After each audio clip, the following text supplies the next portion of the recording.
Pray be silent and upstanding for the right worshipful and ceremonial mayor of the City of Salford, Councillor Anne-Marie Humphreys.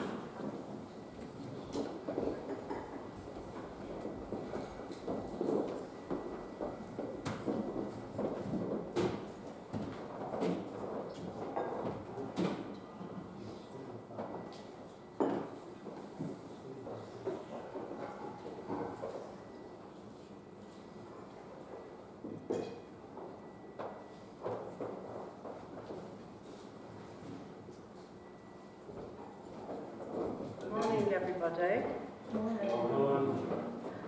Please can I ask you to stand and join me in civic prayers, which this morning will be conducted by Reverend Philip Belly from the Bolton Methodist Circuit. Thank you.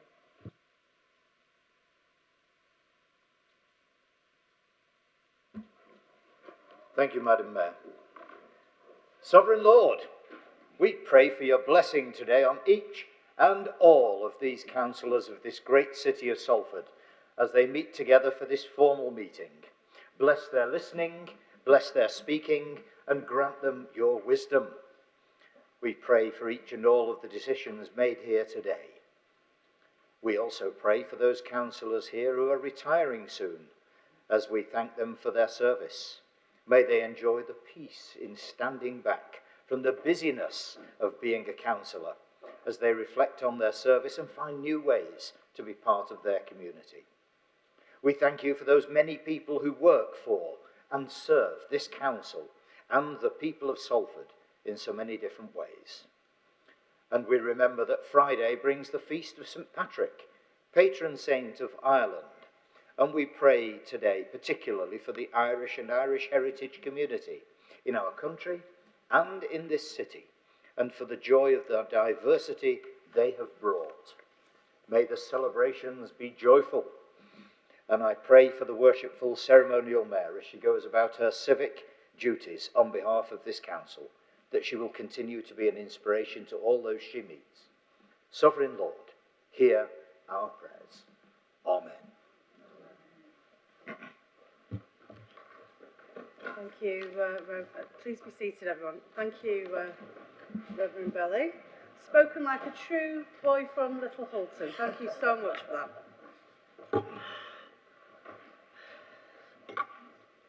Get this chair to work. This chair has a mind of its own, by the way.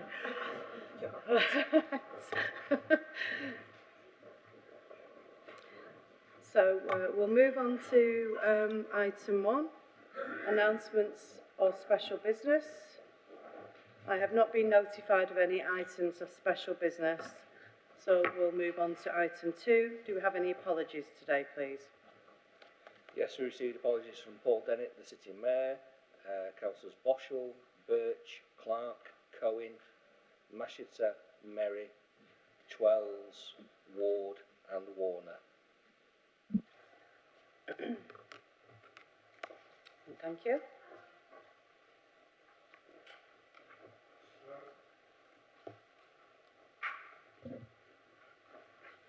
Councillor Clark and Councillor Turner.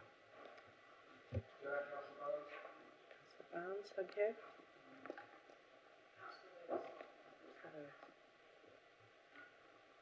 Is that all the apologies?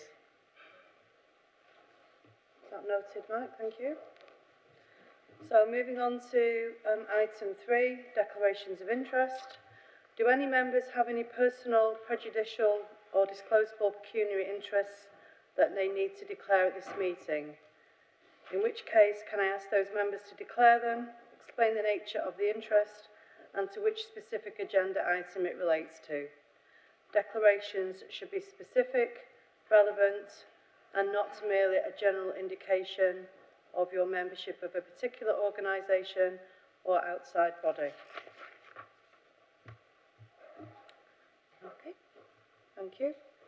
So we'll move on to item 4, which is the minutes of the meeting held on the 18th of January and the 22nd of February 2023. We have minutes of the meetings of the Council held on the 18th of January and 22nd of February 2022, to which I understand there is a proposed amendment. which has been circulated by email to elected members in advance of this meeting. Can I now ask Councillor Robin Garrido to propose that amendment? Thank you, Madam Chair. As you said, the amendment has been circulated, and in fact, the statement which had been omitted from the minutes was one which had been agreed by myself and the City Mayor as being something which needed to be part of the public record, and as such needs to be in the minutes. So I'd like to move that as the amendment. Thank you. Do we have a seconder for that amendment? Councillor Kiwi. So with that amendment, we do have a proposer and seconder to the minutes of the meetings being a correct record. Are the minutes of the two meetings now agreed? Okay, thank you. So moving on to item 5, receipt of petitions and communications. Do we have any petitions that need to be received? Okay, thank you. So moving on to item 6, Local Government Act 1972, Section 85, Leave of Absence. Can I ask the City Solicitor to present this report? Thank you. Thank you, Chair. This report is a request in accordance with Section 85 of the Local Government Act 1972 that Council approves Councillor Cohen's non-attendance at meetings on medical grounds until the election on the 4th of May 2023. The paper also recommends that the Council's best wishes are conveyed to Councillor Cohen. Thank you. Thank you. Do I have a proposer and a seconder?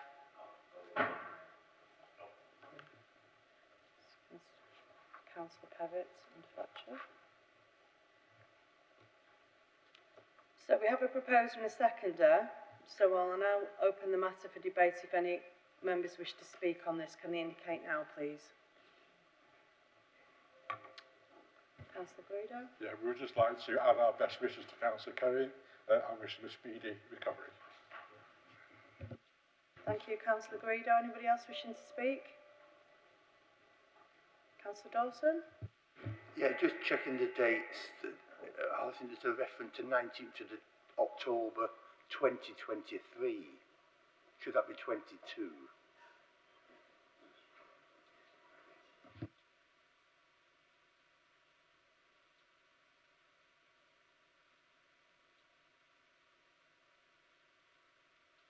Right, thank you, Councillor Dawson. That's noted. Anyone else wishing to speak?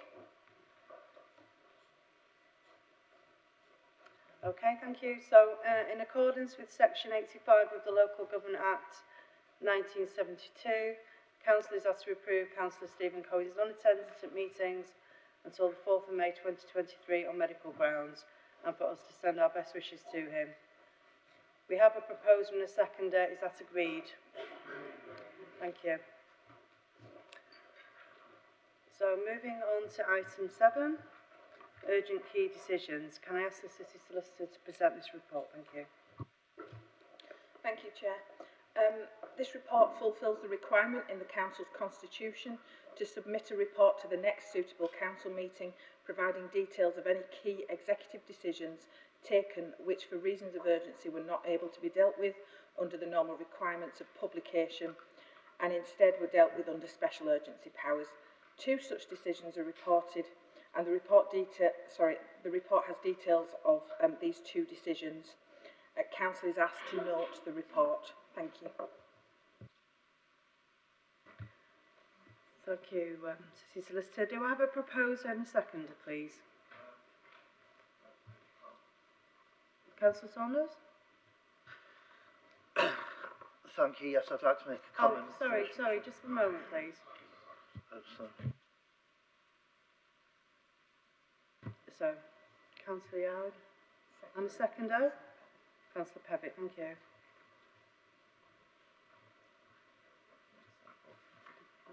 Councillor Saunders. Thanks, Chair. Sorry about that. Whilst our group have no problem with the actual substance of for example, the landing, giving up the lease. In fact, quite on the contrary, we support anything that reduces the council's commitment in these type of things. But I have just one comment to make. This was an urgent decision, and we understand why, because there wasn't enough time to give the notice before the due date. However, this date was in the calendar, as it were, since 2019, when the lease was renegotiated. And I'm just wondering why it was left to the last minute, that it had to be done as an urgent key decision, rather than having been dealt with several weeks or indeed months in advance, and could be subject to scrutiny in the proper way. Thanks, Chair. Thank you.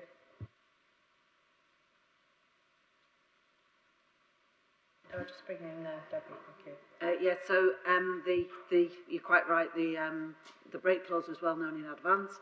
However, there was some issue as to the appropriate governance route, whether that should be through the landing board or through the City Council's governance arrangements. So given that it was finally decided it should be the City Council's governance arrangements, hence we were therefore on tight timescales to enact that decision.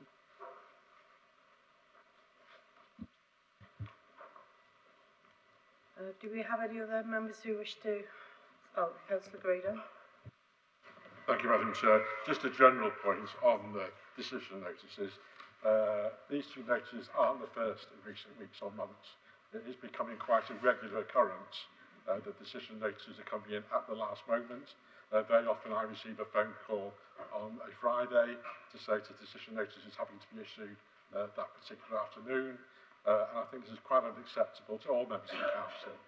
Many members of the council may wish to make comment, but are precluded from doing so because it's been agreed that there cannot be any calling. I have raised the subject with the City Mayor, and I hope in fact in future more attention is taken to timescales to enable the proper calling procedure to be followed. That's noted. Does anybody else wish to speak? No? Okay, thank you. Council is now asked to note the key decision as detailed in this report. Is that agreed? Thank you.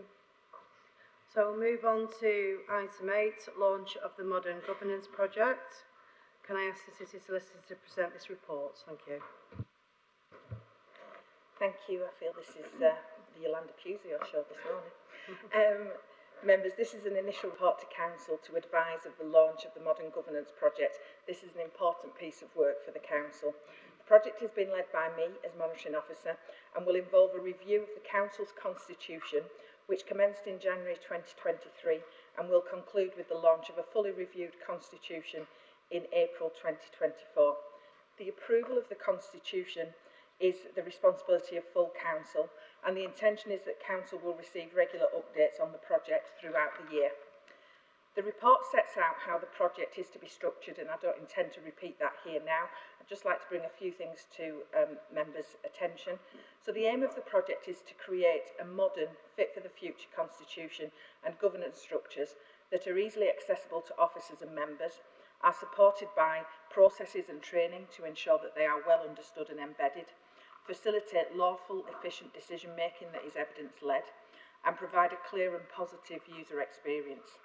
The review intends to do this by delivering the following: a revised and rewritten constitution which is optimised to be used digitally and to be supported by high-level guidance documents, a communications and training plan for officers and members, and an updated and accessible website or intranet page where people can easily access information about our governance.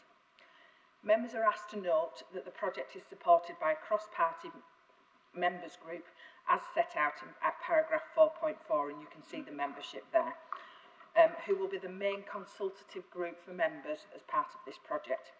A key responsibility for that group is to ensure that communications and key messages are shared with colleagues, and to act as a conduit to return any concerns or specific considerations raised by elected members to the group for discussion and action. So I ask members to get behind this important piece of work. Sound modern governance is a foundation which is necessary for us to be able to deliver for the people of Salford. Thank you. Thank you, City Solicitor. Do I have a proposer and a seconder? Thank you. A seconder? Thank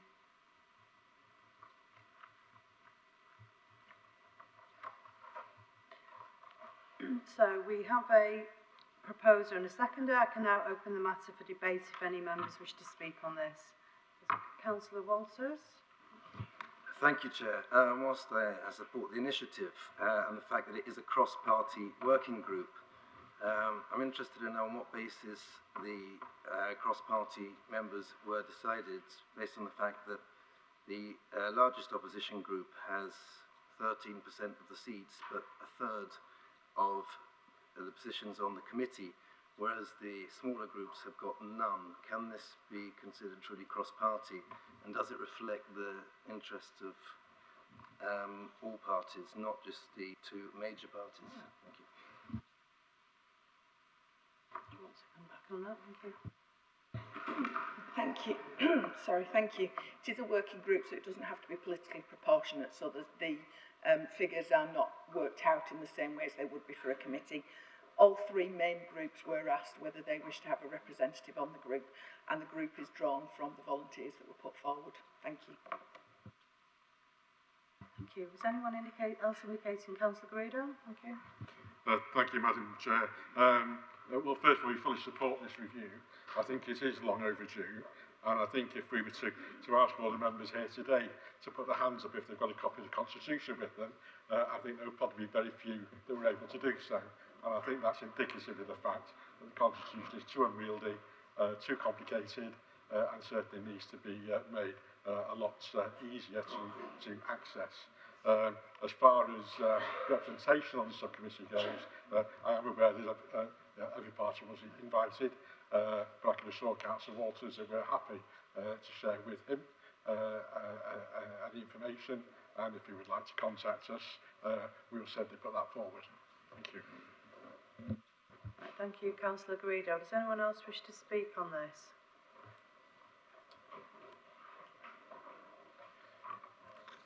Thank you, Chair. Just a quick point to reiterate to members in this chamber that if you have feedback on the Constitution, you can feed it back to myself and other members of the Constitution Review Group, and we'll make sure that that's considered. Thank you. Thank you, Councillor Said. Does anyone else wish to speak on this? Okay.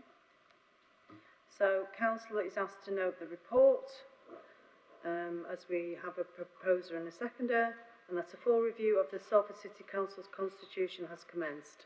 Is that agreed? Yep. So we will now move on to item 9, pay policy statement. Can I ask Councillor Jack Goud, lead member for Finance and Support Services, to present this report? Thank you. Thanks, Chair. Sorry. It's a statutory requirement to publish a pay policy on an annual basis. The purpose of this statement is to provide transparency with regards to the Council's approach in setting the pay of its employees by identifying methods in which salaries of employees are determined, the detail and level of remuneration of our most senior employees, chief officers and director level above. The statement relates to employees of Salford City Council whose rates of pay and terms and conditions are determined by and within control of the authority, and therefore it does not apply to some workers. All employees working in schools, individuals employed by a third-party contract, employees on secondment, individuals employed through the authority on behalf of a third party, and volunteers or work experience placements. Within the report, there's some really good news. There's some evidence of how Salford's Labour Council's political priorities are really being driven forward. And I've got to give a massive thanks to the officers who have been working around this area in making great strides in achieving this, particularly around the foundation living wage and our accreditation and commitment to becoming a foundation living wage city. As a foundation living wage employer, we ensure that all our pay rates are paid above or at the minimum of the foundation living wage, which will be £10.90 from the 1st of April. We also continue to promote the foundation living wage to other organisations in Salford, and there are now 101 accredited organisations across the city and many more working towards accreditation. This means that a total of 25,212 residents are being paid the foundation living wage, which has exceeded our target of 20,000 by November 22. But beyond just those who are directly being employed by foundation accredited living wage employers in the city of Salford is the ripple effect of our political statement on being committed to paying the living wage, because there's employers outside of this city who have become accredited as a result of the work that we've been doing, particularly on the procurement board, and I thank other members of the procurement board, particularly Councillor Merry and Councillor Hines, for their work in really pushing forward the agenda of living wage.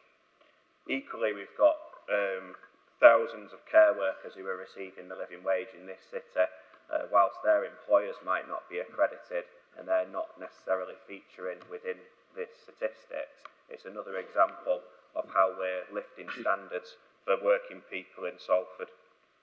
And as a result of our continued investment and commitment to the lowest paid, the ratio of the lowest to the highest paid employee has decreased again, and it's now, the ratio is 1 to 8.01. The pay policy for 23-24 has incorporated the changes to the pay spine as agreed by the workforce panel and subsequently full council in February. The revised pay model ensures that Salford City Council salaries are competitive at all levels. This is really important because we need to offer competitive salaries to reduce the turnover and retain some of the amazing staff that we have in this city who are providing amazing services to people in Salford. The achievement is also a great representation of the joint working that we have between our recognised trade unions, us as councillors and our officers as well. And thanks to Sam Betts and her team who have really done a sterling job on making sure that the pay review went through smoothly. On the gender pay gap, the pay policy is also an opportunity to report on progress. It's the 6th year that we've reported in line with legislation, and gender pay is different to equal pay, and it's largely affected by the composition of the workforce. But just over 64% of our workforce identify as female, and a particularly high number of these women are employed in our lower pay bands, which has a greater impact on our gender pay gap. However, we're proud to maintain service delivery in-house, as these roles provide flexible employment opportunities to many Salford residents and ensures that they are paid 4% above the national minimum wage. A full gender pay gap report will be produced and provide further information about the Council's gender pay gap. But I'd like to take this opportunity to highlight some of the key points. We've seen a reduction in the mean and median gender pay gap over the last 12 months. The City Council's mean gender pay gap is 9.8%, which is 1% lower than last year and 4.7% lower than first reported in 2018. The median gender pay gap is 13.6%, which is still 5.7% lower than first reported in 2018. The UK mean gender pay gap is 14.9%, so the council remains significantly lower than this. We now have more women in our upper quartile pay bracket. 65% of the council's senior leadership team are female, and once again there's an increase in females within our higher pay bands, and 7 of the top earners are female, which is 77%. Whilst Salford's mean gender pay gap is lower than the national average, we are committed to continue to work further to address, with a focus in 2013 on continuing to use high quality data and insight to target actions which will have a positive impact to reduce the gender pay gap. You can tell some of this has been written by officers. ensuring all opportunities continue to be attractive to both men and women by using gender-neutral language and the availability of flexible working options where possible, and strengthen our position to be an inclusive employer, reviewing recruitment and selection practices, focusing on areas of occupational segregation, continuing to embed flexible and hybrid working arrangements, and delivering on the workforce equality and diversity and inclusion strategy. So, one last thanks to all the officers who have worked really hard on achieving some of these political priorities. I think we can be really proud in Salford of us being at the cutting edge of delivering a living wage to workers, not just in our city, but in Greater Manchester West, and also our record on the gender pay gap, and I'm sure we'll continue to do great work together to make things even better in the future. Thanks, Chair.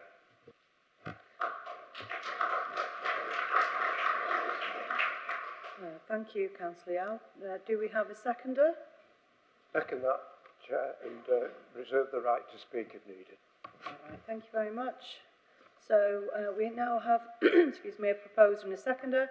I can open the matter for debate if members wish to indicate. I thank Councillor Garrido. Yeah, thank you, Madam Chair, and as I said, Councillor Yard, well read. I can keep my comments very brief, and that is purely to say that we fully support the Foundation Living Wage and any supplement which is given to enable us to achieve that, and long may that continue. I hope that eventually, in fact, we won't need to have things like these Foundation Living Wages. I hope, in fact, that wages generally at the lower end will actually increase, so it's everybody deserves a proper wage, and as I say, we fully support that. I'm glad to see that the ratio between the highest paid and the lowest has decreased, and it would be good to see that decrease even further as years go on. The gender pay gap, again, 4% better than the national average, and I think that's something we should congratulate ourselves on. I'm a little concerned about the pay review.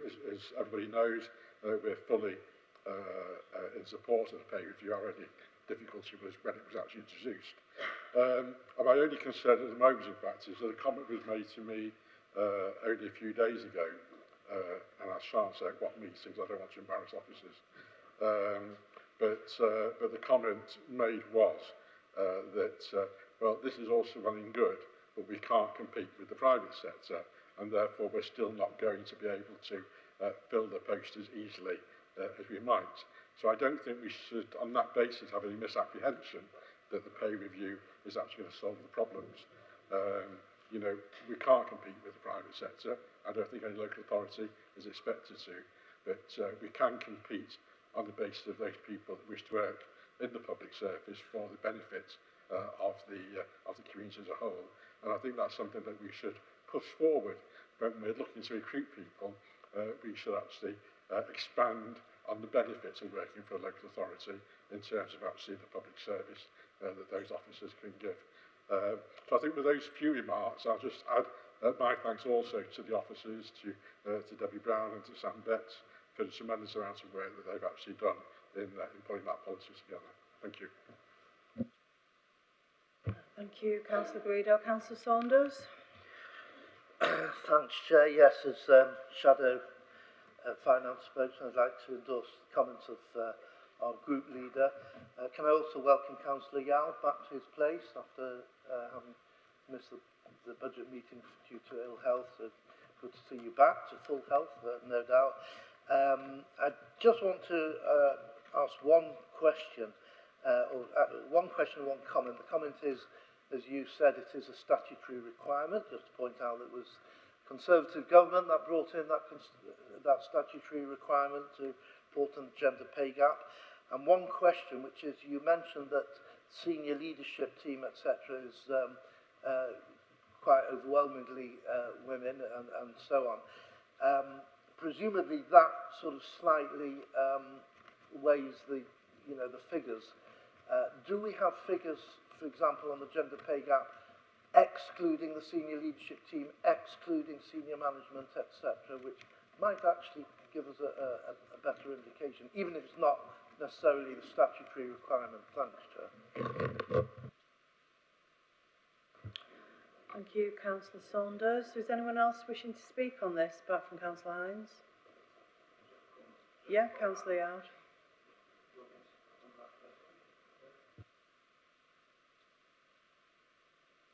Thanks.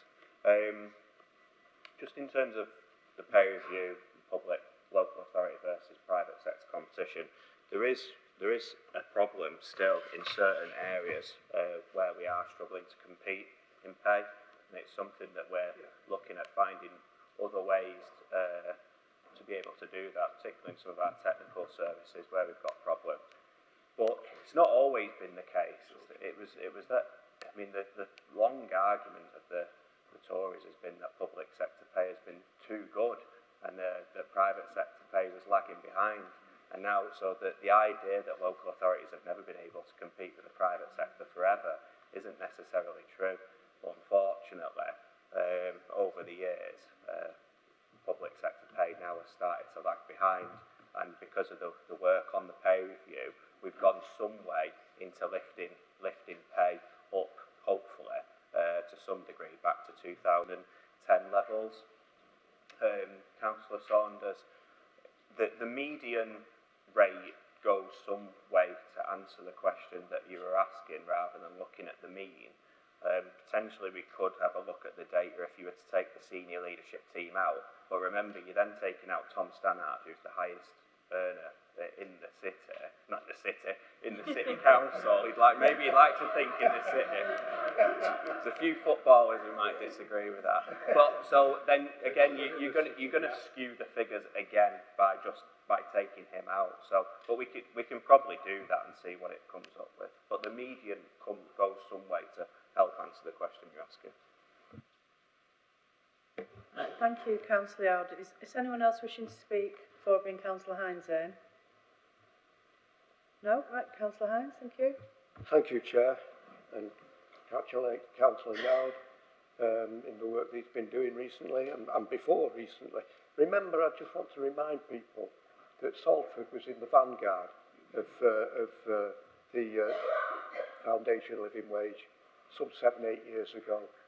A bit longer than that, I think, actually. I think Councillor the Mary and Stewart at the time, it'd be about 2013, something like that. So we're talking about 10 years ago. And we've moved a great deal in progress in that sense. And I'm pleased that the Leader of the Opposition supports that, and his team support that as well. So it's very important. But the issue, I've just read a report this morning that people are leaving the public sector in droves. I mean, they're leaving totally across the country in areas that really are important to us. But in the public sector they are.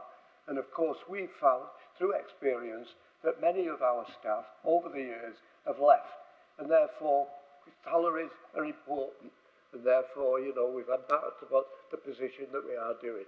So we want to continue to do that. There is a cost, of course.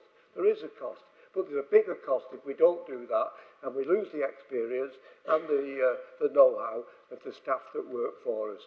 And it's not just at the higher end, you know, social work are struggling as well, and we're losing them to other authorities too.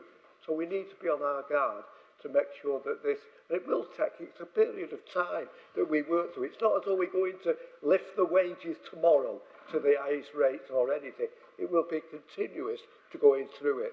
So, you know, of course, the opposition are concerned in that sense, and they made that quite clear at the budget meeting a month ago. And, you know, we give regular reports to that and where we're going and how we are succeeding in that. Thank you, Mayor. Thank you, Councillor Hines. So the Council is asked to approve the content of the pay policy statements for 2023-2024. Is that agreed? Thank you. So we'll now move on to item 10, which is retiring elected members' presentations.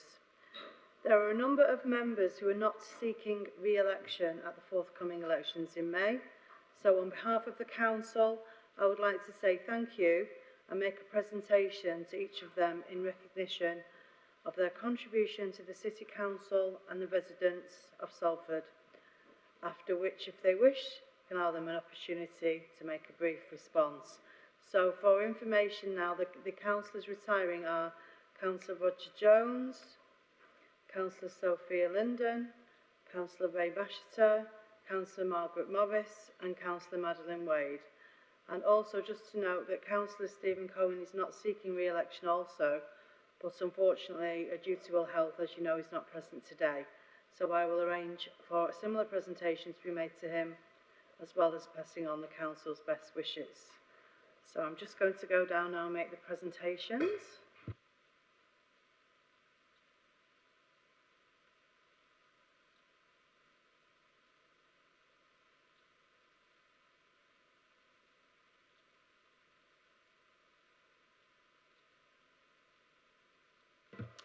So, could I ask Councillor Roger Jones to come up first, please?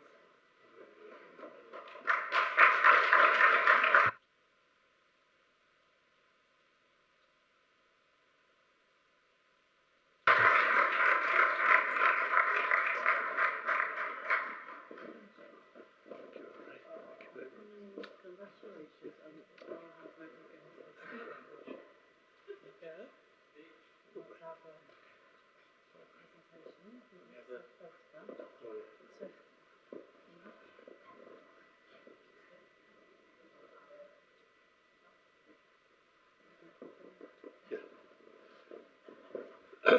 Okay, members of the council, I haven't got a long speech, you'll be pleased to know.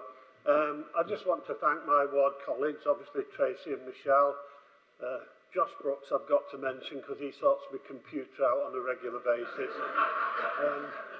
And people said it's a bit of a sad day, but that's not how I feel, funnily enough. I feel as if, you know how you feel when you're going on your holidays? That's exactly how I feel today. It's like a big weight has been lifted off my shoulders and people can't shout at me anymore about bus services and all the rest of it. So I just wanted to thank the City Mayor, Paul Dennett, all the councillors and officers. I've really enjoyed my time here and on the Transport Committee, and I wish you all well for the future. Thank you very much.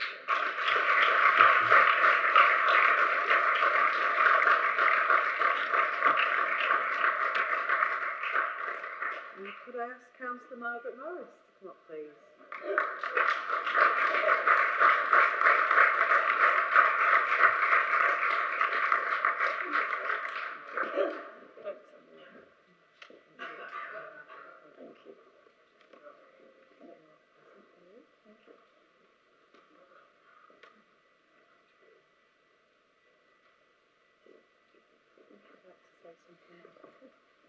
Good morning, everybody. I've got a bit of a frog in my throat. Like Roger, I'm not going to make a long speech. I just want to say it's been a privilege to be a councillor in Salford for 32 years, and I've really enjoyed every minute of it. I, of course, want to thank Dave Lancaster and Paula Boschel for their support over the years. It's been a tremendous friendship. David and I have lots of arguments, but we always got over them. I do want to say, Debbie, can I say, I've got tremendous support from directors and staff, and I think councillors can't do their job without that support, so I would really like to place on record my thanks to those directors and officers. Thank you very much. Thank you.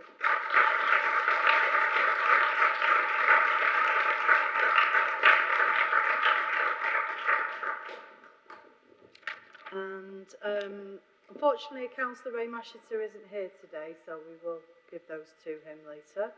Can I ask Councillor Sophia Linden to come forward, please?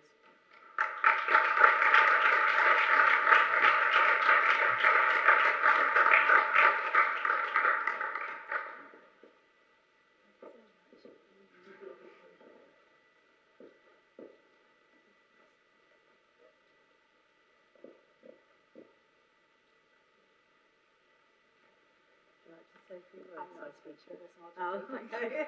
Thank you.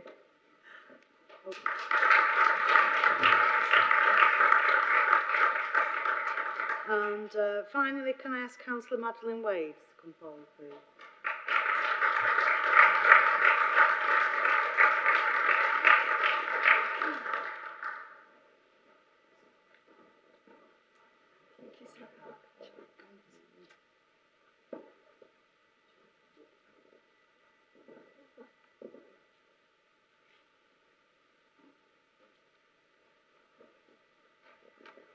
Say a few words. Yes, please. Of course.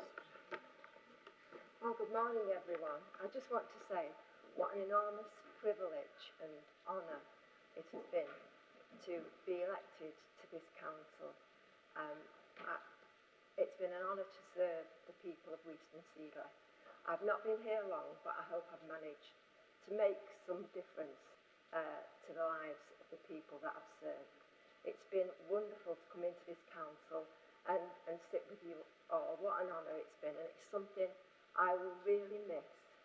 And, you know, unfortunately, old age catches up with us all. So I'll not be here, but I will keep an eye on things, and I'll be watching what's going on, and I'll be wishing you all well in the future. Thank you.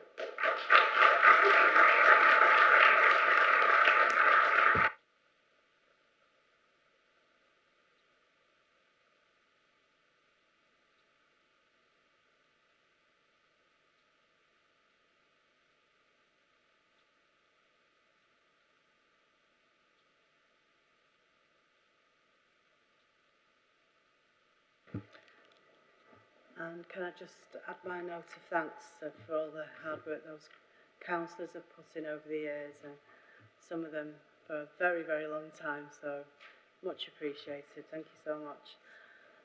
So we'll now move on to item 11, which is the notice of motion, which is prioritising our cared experienced children. So can I ask Councillor Teresa Pepper to propose the motion, which will then be seconded by Councillor Jim Kamel. Thank you. Good morning, everyone. In May 2022, the Independent Review of Children's Social Care was published.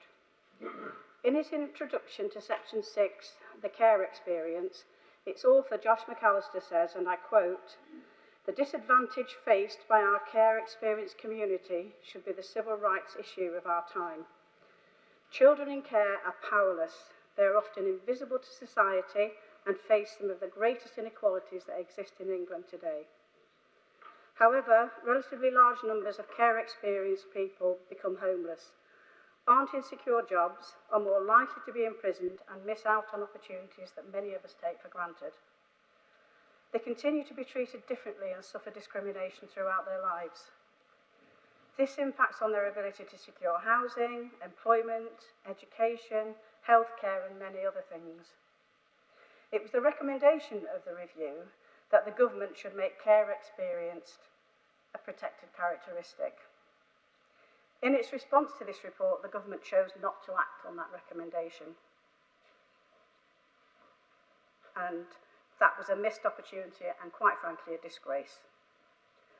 That's why today I'm putting forward to this council a motion to ask the City Mayor and his Cabinet to include the consideration of cared for children and care experienced young people in all of our equality assessments, alongside those protected characteristics set out in the Equality Act 2010, and additionally consideration of socio-economic disadvantage, which the City Council adopted in November 2021.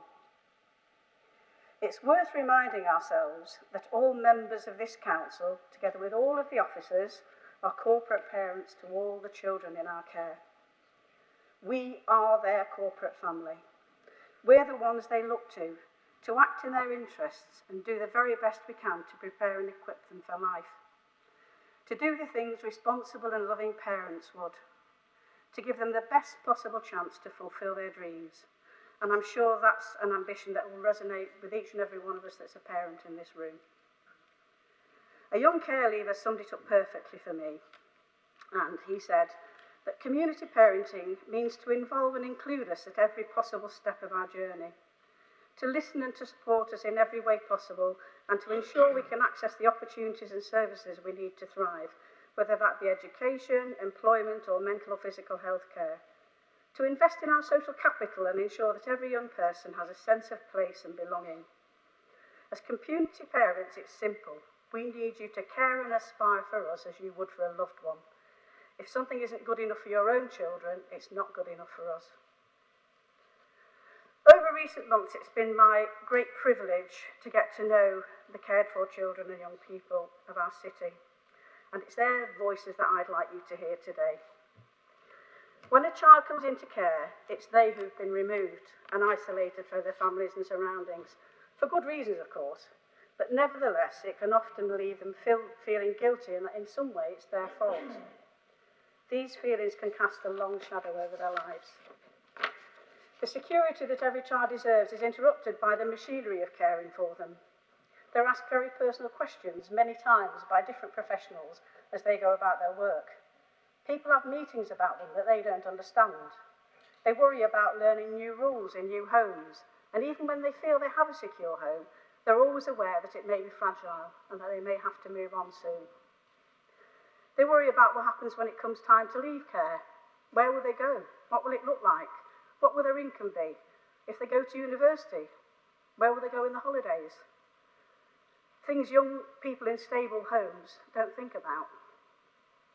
It paints a bleak picture, but I can tell you that this group of young people are amongst the most inspiring people that I've ever met. They're resilient, determined, hardworking and diligent, and they have their own very diverse personalities. They're open and honest about their dreams and prepared to challenge, and they worry a lot. But they strive to get on with their lives. They go to university, they have careers, they become artists and musicians, they have families. But for some, their lives continue to be very difficult. You'll see in the motion that Salford already does a great deal for our care experienced people. It's a service that's the envy of many authorities and regarded as an exemplar. But we can always do more.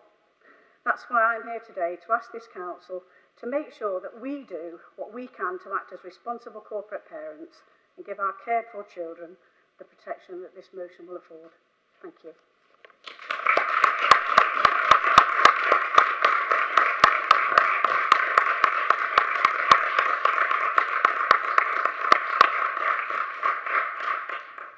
Thank you, Councillor Kamal.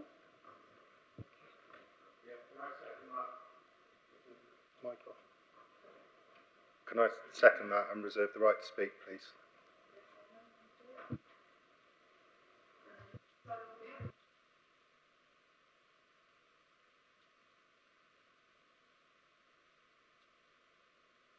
Sorry, is it working now? We have a proposer and a seconder, so can I now open the matter for debate? Would members like to indicate if they wish to speak?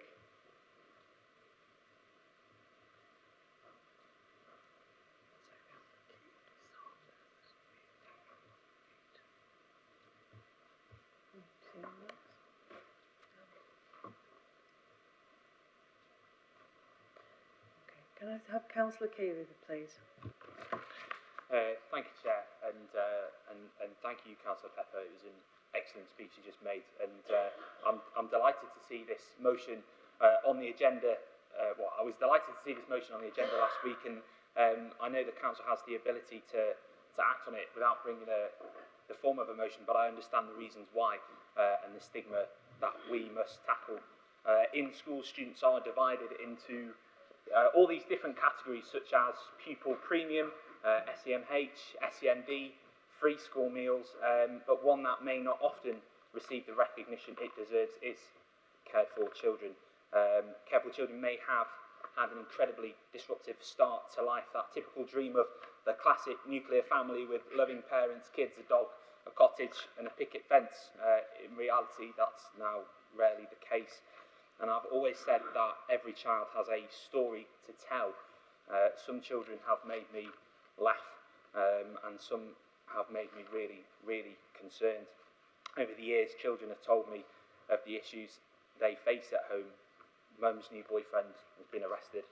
I live with Gran and Grandad.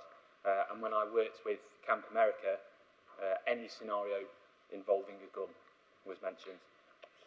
And even though there were some upsetting and distraught stories, you would be surprised the stigma that exists and the views that people have.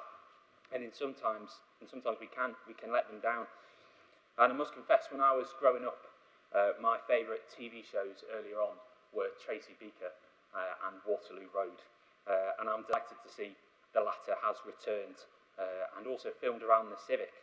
Waterloo Road has done a very good job at highlighting some of the issues that children face, and if anyone's listening, if you ever need a new consultant producer, I'm always here. But the media and the society depicts these children as being the most troublesome in society, and that's just simply not always the case. And if it is, what have they seen at home? What troublesome house were they brought up in? What has happened outside of school that people don't know about? And if Care for Children have shown signs of issues, you can't help understand why. As I said, every child has a story to tell. And from what this motion talks about, I'm really happy genuinely to see the work that the council is doing, particularly the council tax exemptions and priority on the housing register. And I see in the motion you talk about wanting to do more. Perhaps you could elaborate that in a minute, Councillor Kamel. But I indeed agree we can always do more. In 2019, the government set out the Higher Education Principles, which seeks to tackle the small number of cared-for children that go to university. And while record numbers of disadvantaged children last year applied for university, there is still more for cared-for children, and I do call on the government to include cared-for children as a protected characteristic. I want to praise not just our children, but those who take on the responsibility, our foster carers, those who choose to adopt, give them a new start in life. They should be commended for the work they do. We talk about heroes a lot across this sector, across all sectors. Let's not forget about these people, and people who I know who have been adopted, people whose parents may not have been there at birth, but parents, they never stop short of acting like they were, and they are heroes. Yeah, they are heroes. With permission of one family who I've gotten to know very well, I wanted to share one quick story, although you'll understand if I leave certain information out.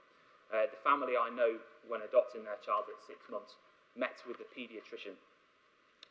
They were told, I'll be honest with you, we don't have much hope for her. We don't think she'll be able to walk properly. We don't think she'll be able to speak properly. But that didn't stop this couple. They went ahead and they brought her home. And within the year, she was crawling and she was starting to babble. And now she's not walking, she's running. And not babbling, but shouting. And in fact, the doctors called it nothing short of a miracle. And fittingly, after being told that they didn't have much hope, she was called Hope. And these people, they are all around us. So thank you to everybody, not just in my ward, but across the city, across this country. Thank you for all you do. And it sounds cheesy, but children are our future. And from whatever background, from whatever home, they achieve great things, as Councillor Pepper put it so fantastically. So maybe for the first time in the last 10 months, I am delighted to support this motion, and I will call on others to do the same. Thank you.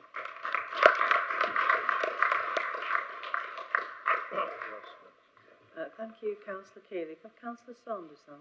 Oh, sorry, I was just pointing that Councillor Keeley wanted to speak. Believe it or not, I didn't put my own hand up. So I've got Councillor Walters then, please.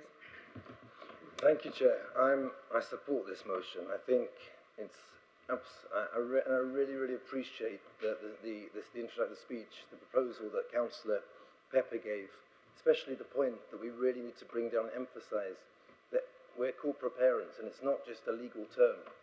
I've personally got a lot of kids, but between all of us here together, we've got even more kids.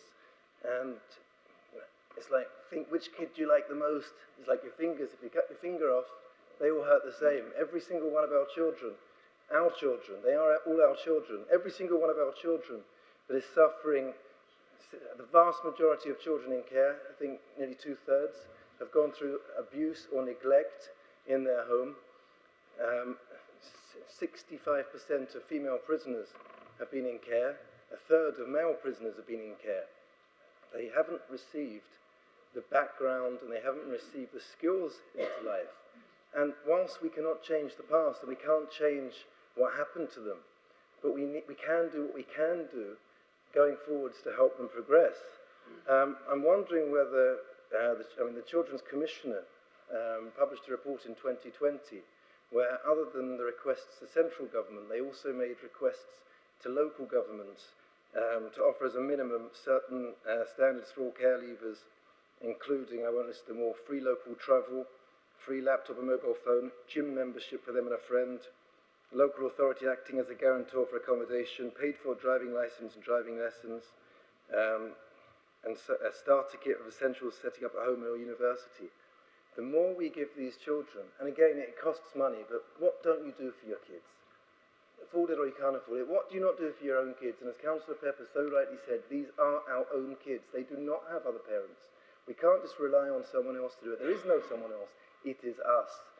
And on that note, even if it may appear to be a cost initially, but it's an investment, because every child that we can keep out of the prison system, every child that we can get into paid employment, every child we can get into advanced education, will be one less child that we're having to suffer the effects of the damage that was caused to them, and unfortunately can perpetuate, because we don't want this to progress another generation.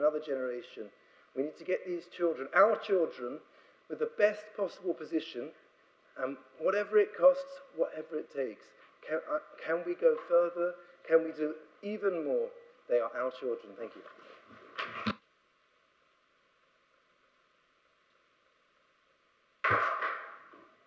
Thank you, Councillor Walters. With Councillor Wade, please. Thank you, Chair. I think this is a wonderful resolution, not least because it reminds us all that we are all corporate community parents, each and every one of us. It's our statutory duty under the Children Act to act as parents for the children in the care of this council. We have some really good officers, really good residential staff, and some fantastic foster carers who provide care for our children. They provide security, and they work hard to help our children grow and thrive. Children who come into the care of this council have suffered trauma and adverse childhood experience, often through acts of abuse, and often they've suffered neglect. The experience of coming into care is in itself a traumatic experience, and I speak from experience when I say that. Once children begin to navigate their way out of the care system, and even when they become 18, these adverse child experiences of theirs don't miraculously just disappear. They stay with them throughout their adulthood, often for life. We know that the path from childhood to adulthood is fraught with difficulties. We all remember that. We've all been there.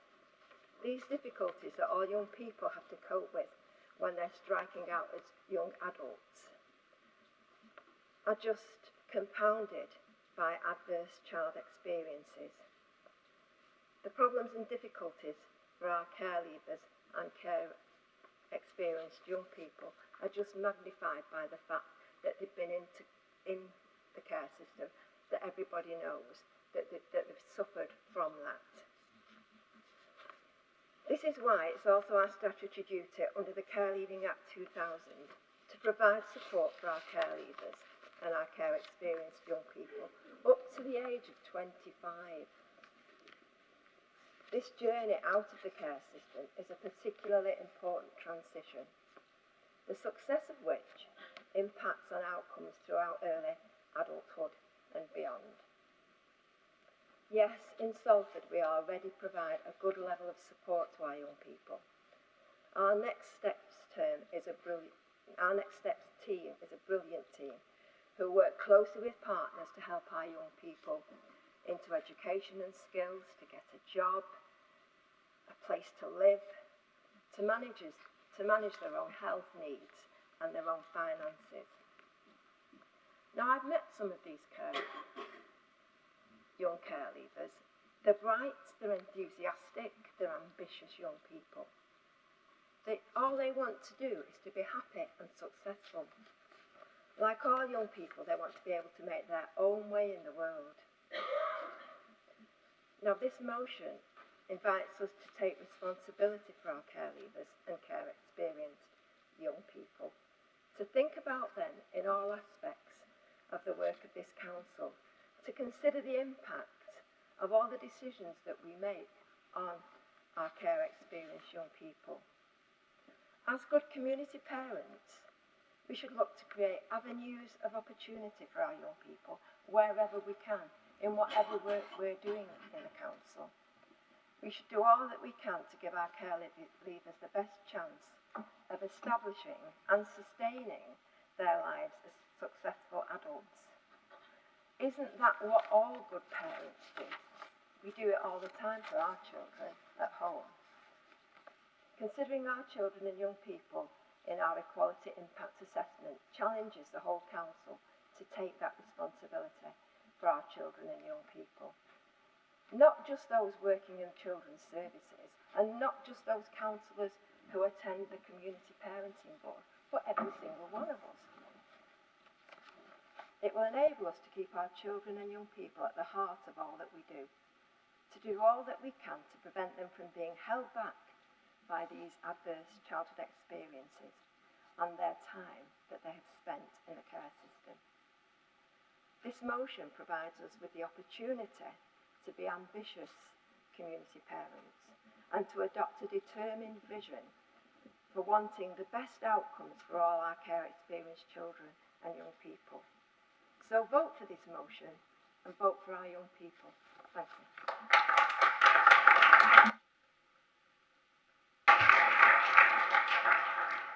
Thank you, Councillor Wade. Councillor Karen Garrido, please. Sorry. Thank you. I just want to say a child is for life. A child doesn't end when it leaves school. It doesn't end when our children are put out onto the life's road. It doesn't end there. We have it forever. I mean, I've got a 50-year-old son who comes home and stays with me and Robin for weeks while he's doing his job. I don't know whether he gets paid for that, but I don't get any keep for that. But you don't expect it, you provide, and that's the thing that we forget about children that are in care. They are our children. They don't end at 18. They go on until they die or we die, one or the other. So a child is for life. It's like, you know, I can't get over, and I found it quite difficult all the time that I've been on the council, that at 18 our children were like out in the world on their own. I know things have changed now, and we are actually progressing and looking after our children. But I still find it quite difficult. And as the ceremonial mayor, I met a lot of these children and went to a lot of presentations. And it made me quite guilty about what I should have known and what I should have done. We all know that life's hard for children, even from good families or the way that you love your child. It's difficult out there. But these children have that extra burden where they feel as if they're not wanted at all because they've been given up by their parents or taken away by court. And I think that at the end of the day, thank you for bringing this motion. I think it's a worthy motion. I didn't understand why it was coming in first because I thought, well, we are the council, we should be doing it. But if this is going to make people sit up and listen and make our young people understand that we do care, and we do care, every one of us, there isn't one in here, I don't think, with hand on heart would say that they don't care. We all care about our children. Whoever's child they are our children. And we should love them and look after them. So thank you very much.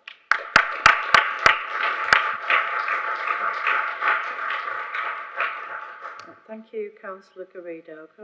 Councillor Morris, please. Thank you, Madam Mayor. As a former lead member for Children's Services, I really welcome this motion. Over the years, we have worked really, really hard to take our responsibilities as corporate parents. When I was lead member, we introduced a Fight for Change Council, which gave children who were in care direct access to the Director of Children's Services, so they could meet on a one-to-one basis and tell the Director of Children's Services what it is they wanted to get from the service. We've worked really hard, as I said, over the years. We can do more and we need to do more. And I appreciate and support Councillor Pepper in bringing this motion forward. Thank you. Thank you, Councillor Morris. Could I have Councillor Fletcher, please? Yes, thank you, Chair. Again, I fully support this excellent motion and thank Councillors Pepper and Kamel for bringing it to Council today. In relation to this motion, I'd like to mention somebody who I've become a little bit friendly with in the last 10 months and who Madam Mayor's become very friendly with in the last 10 months, and that is Councillor Donna Ludford. Councillor Donna Ludford started off life in care. She had a very, very difficult background. And Councillor Donna Ludford, in case people don't know, is the current Lord Mayor of Manchester. So she's a beacon of hope and inspiration for all those that have started out in care. So I think we should say a few good words about Councillor Donna Ludford and hope she inspires others to become maybe Mayor of Salford or Lord Mayor of Manchester. Thank you.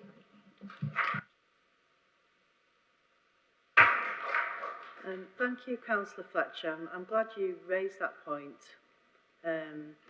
Councillor Donna Ludford actually had a very, very difficult childhood and upbringing, and she is a very inspirational woman, and she will actually be bringing out a book in the next 12 months. So I'd highly recommend members to read that book, because I think it will be an upsetting read at times, but I think it will also be very inspirational. So thank you for that, Councillor Fletcher. Could I have Councillor August, please? Thank you. My mum had a really tough upbringing. She grew up well below the poverty line and used to have to steal Christmas presents for herself and wrap them for herself. But she actually grew up in a loving home. And she always thought she had it as tough as it could be. But a few years ago, she discovered she had a sister who grew up in care. She spent her whole life in care in a group home with dozens and dozens of other children. And the trauma my aunt, who I now know and love very well, experienced was appalling, and it stuck with her to this day, and her local authority let her down. They did not care for her as parents should do, and it forever dissolved her trust in councils and authority as a whole, and she would never turn to councils or the police or anyone if she was ever in need. And it breaks both my mum's heart, my aunt's heart, my heart, to see how different their lives were and have become because of that decision made at some point for one child to go into care. And I mean, that was back in the 60s over in Nottingham. And thankfully, things have changed. I'm incredibly proud of the work we do as parents for those that we care for in this city, and that things are different for people today. And I want to bring it back to part of the motion, which is about EDI assessments and why they are so important, they make such a difference, because every time we make a decision at this council, it focuses our mind on those who aren't necessarily in the room, and it makes us think, how will this decision that I might be making about something that seems completely abstract affect those? How will it affect people who are in poverty? How will it affect people who are care experienced? How will it affect people of different genders, ethnicities, age, and all sorts? And it really has made a difference in this city so far. I'm really proud of the work we have done on equality and equity in this city, and that is the true spirit of Salford, that Salford can be the best place in the world to be whoever you want to be, and you have a council and you have councillors in this chamber today who are striving to make the world a better place, especially for those people who are most vulnerable and disadvantaged in society. Thank you.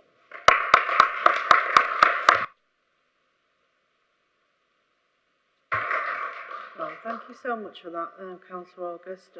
Can I ask Councillor Amanagola, please? Thank you, Chair. Thank you very much. And thank you, Councillor Pepper and then Councillor James, for raising this issue.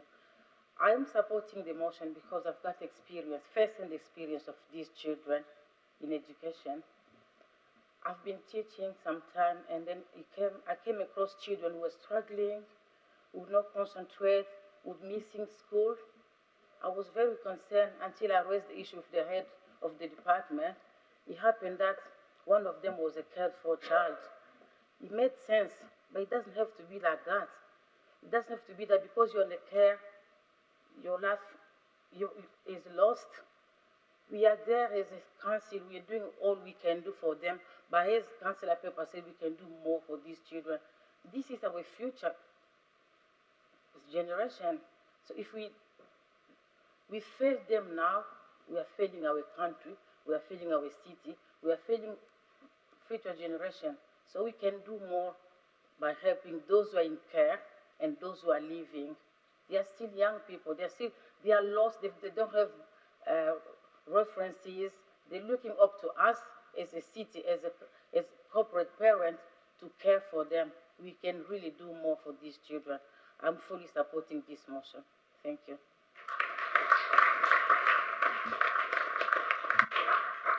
Thank you, Councillor Amanagola. Can I have Councillor Warren, please? Yeah, I just want to echo all thoughts and sentiments exercised here by members of the Chamber. I think this is a really good motion, so thank you for bringing it, Councillor Pepper. It's quite obvious from the government legislation that there's no real standardisation as to what local councils should be doing for our care leavers, other than a couple of bursaries available for education or perhaps the first home. And I think it really gives it to councillors to come up with their own solutions for these things. So hats off to Salford City Council, hats off to councillors sat here for drafting up this thing. And I would encourage everybody to support this. I think it's a brilliant piece of local, practical, non-political work done by councillors. Thank you. Right, thank you, Councillor Warren. Does anybody else want to speak before I bring Councillor Kamel in? No? Councillor Kamel, thank you. Thank you, Chair. I need to scroll back to the top of my page. I've made so many notes from everyone. So thank you everybody who's spoken for your support. I think just quickly comment on everyone because there's been so many and I've got some stuff I want to say myself. But thank you very much, Councillor Keeley, for sharing your experience and your stories of where you've helped care for children through your work. I particularly thank you in calling on the government to make care experience a protected characteristic, and I look forward to working with you through the Community Parenting Board on what more we can do to support our current care for children, care leavers and care experienced people. Councillor Walters, thank you. Raised some excellent points, and especially like the what do you do for your own kids, and talking about investing in the future of children, and I think this motion will help us to invest in the future of our care for children. Special thank you to Councillor Wade, who reminded us that we're all corporate or community parents, as we call ourselves in Salford. Thank you for mentioning the foster carers. I will have a little bit more to say about that later. And for reminding us that these children are for life. We've just published our over 25 policy. So as a few people have mentioned, we've got different levels of statutory duty for our cared for children. So up to the age of 18, 21, 25 is when our statutory duties end officially. But this will help us extend that. So if care experience, you're care experience for life if you've been in care, and also the policy will, which very briefly says that we're here for you forever if you've been in care in Salford, and that we can offer guidance and advice for as long as you need us to, and if we get this motion through, then obviously it will help us prioritise care for care experienced people as long as they need it. Councillor Morris, thank you. Thank you for mentioning Fight for Change Council. I regularly attend that, and it's great to meet our young people and hear their lived experience and just have fun with them. But we do learn a lot from them, having that direct contact. Councillor Fletcher, sorry. Thank you. I wasn't aware of Councillor Donna Ludford, and it's great to hear. It's always really good to show where we've got great role models and people who have experience of care and what they've achieved, and I think it's just great to have those role models, so I'll be interested. Did you say there's a book coming out? Yes, Yeah. there is a book I will coming be out. reading that. Yes, and apparently it's going to be very interesting. Yeah. I've read several books from people who've been in care, and they all are extremely enlightening. Councillor August, thank you for sharing the personal experience of your family, and especially your auntie who grew up in a children's home. I know we would never let one of our children down now the way your aunt was let down, but thank you for highlighting the importance that the motion will actually have through the EDI assessments and how it will impact the decisions we make. Councillor Amanagola, or should I call you Yolandi? Thank you for the work you do supporting the children in schools, and thank you for your support. And Councillor Walters, thank you for supporting the motion as well. And I agree with the point you made that the government needs to do more, and it would be very nice if this was law nationally. So, and obviously, most thanks go to Councillor Pepper for proposing the motion and for highlighting some of the work that our staff in Children's Services, our outstanding Next Step team do. We do have a lot of support in place for our cared for children as they transition to become care leavers. I want to thank all those people who work directly with cared for children and care experienced young people, not only within the council, but also across our community, parenting partners, and all those in the city and beyond that support our cared for children, care leavers and care experienced people. I want to give a special thank you to Councillor Madeline Wade for her great support for our young people through playing a very active role in both our Community Parenting Board and Children's Scrutiny Board over the last 4 years.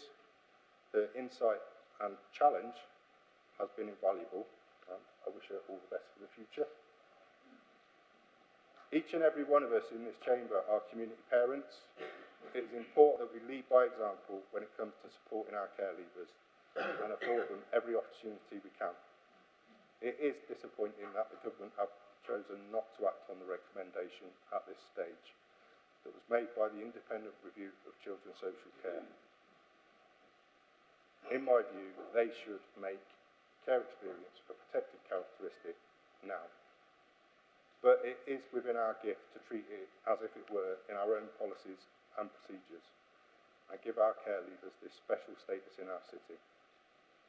As chair of the Community Parenting Board, I will ask our partners to do the same, and I'd call on all those that are in a position to do so to also treat care experience as if it were a protected characteristic until such a time that it is introduced into legislation.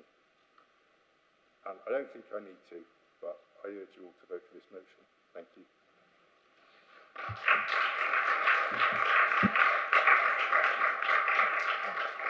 And thank you, Councillor Kamel. Councillor Pepper, you have the right to speak again if you so wish.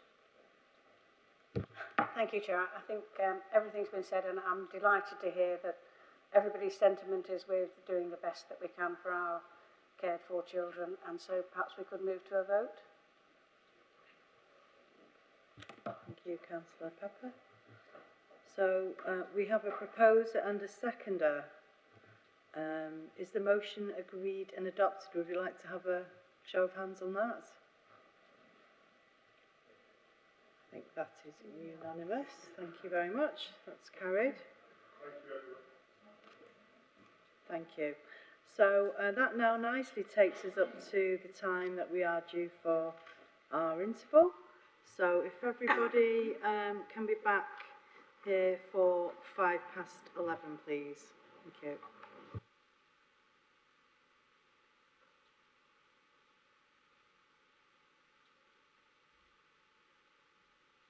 Standing for the Right Worship Hall, ceremonial mayor of the City of Salford, Councillor Anne-Marie Humphreys.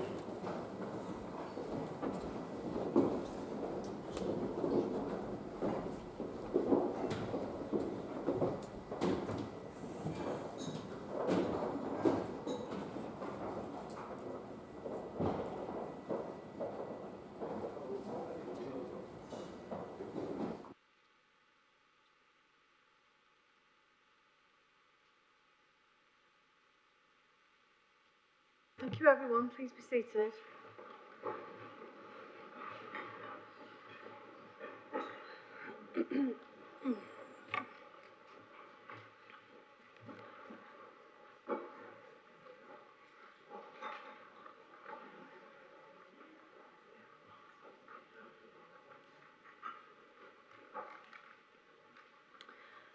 Right, thank you everyone. So we're moving on to item 12, statement of the elected City Mayor.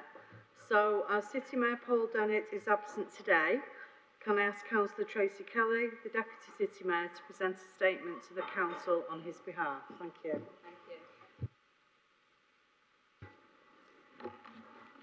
Morning everyone, morning Chair, members of the Council. May I open this session of Council by paying respects to Linda Waring, who passed away recently. Linda was Councillor Christine Hudson's Mayoress during her year in office 2014 to 2015 and was highly regarded across the Council, known for her sense of humour, Swarovski, and she did the city proud throughout her year in office. Our thoughts and prayers are with Linda's family and friends following her sad passing. Following on from last month's Budget Council, I wanted to take this opportunity to share some of the great work that is being done across the Council and to also share some of our upcoming celebrations in the true spirit of Salford. We have now released the final report from the Salford Women and Girls Commission, which shared its findings and recommendations at a launch event last week on International Women's Day. The Commission, led and chaired by Councillor August, was established last year in the aftermath of the shocking murder of Sarah Everard. The purpose was to listen and learn from the lived experiences of local women and girls. This focused around the three key issues of poverty, safety and voice. The findings make for some stark reading, but also offer some serious recommendations for action that will make a difference. This includes boosting the number of good quality and flexible employment opportunities for women in the city, increasing the participation of women in local decision-making and democracy, and improving women and girls' personal safety on public transport, particularly at night. We want Salford to be a place that progresses to become a place where all women and girls feel safe, respected and valued in their community. I hope that the Commission's findings will be a valuable part of that process, and thanks to all those involved. The City Mayor has kept the Chamber up to date over the last few years, with developments under Reeve to deliver vital social and affordable housing in the city. A few weeks ago, Reeve collected the keys to its 100th affordable home for local people. The family house is one of 42 affordable homes built at Hilton Lane in Walkden and forms part of the portfolio alongside new homes already built in Charlestown, Cadishead, Pendleton and Odsall. Works are nearly complete to provide a further 131 affordable homes at Clifton Green in Pendlebury, Cara Street in Langworthy and Ryle Avenue in Odsall. Construction of 275 homes in Weast, Charlestown and Little Hulton is also underway. I can also share today that our ambitions for the Derive Group Limited have been given an extra boost by the announcement that our registered provider subsidiary has been approved by the regulator. This is great news for not only myself but for the city. This is a significant moment in the further development of Derive and helps pave the way for further delivery of the City Council's truly affordable housing ambitions, one of the Great 8. The market is not adequately tackling the housing and homelessness crisis by providing affordable homes. Many of our residents are pushed into the private rented sector and increasingly trapped there as they have no alternative option. We started Derive to combat this problem locally, but the lack of true social and affordable housing remains a national crisis. By achieving registered provider status, Derive RP will be able to access the Homes England's affordable programme, so we can build more zero carbon homes available for social rent. In Salford, we have over 4,000 households on our waiting list, and people are desperate for affordable homes to live in. I feel incredibly passionate about providing homes for people, and as a director of Derive, along with Councillor Merra, we are delighted that the city's housing programme is continuing to go from strength to strength. On the regeneration front, Salford is to become home to Europe's biggest living green wall.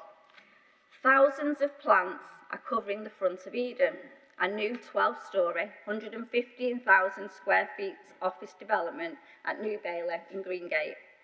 It will be open for business later this year, and the building will also run completely on renewable energy. The top 2 floors have already been let to a 15-year lease law firm TLT. Great news. I'm proud that Salford is leading the way from the front when it comes to sustainable growth in every sense of the word, creating jobs and opportunities and a greener Salford.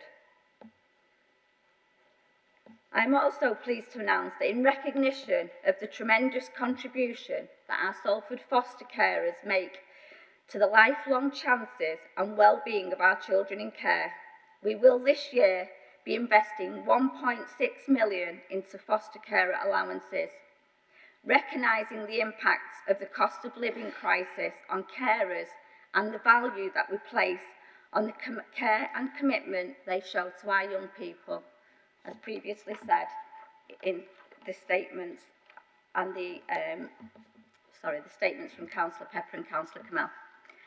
In May, we will be hosting all our foster carers at our annual awards and look forward to congratulating them on their achievements.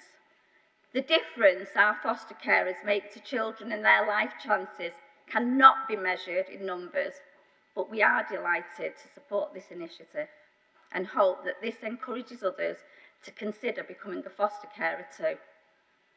I'm delighted to congratulate Angela Shield. Angela and her husband Michael have fostered in Salford for the last 22 years, providing a loving family and excellent care to over 50 children and young people, and promoting a fostering career as one of our ambassadors. Long may it continue.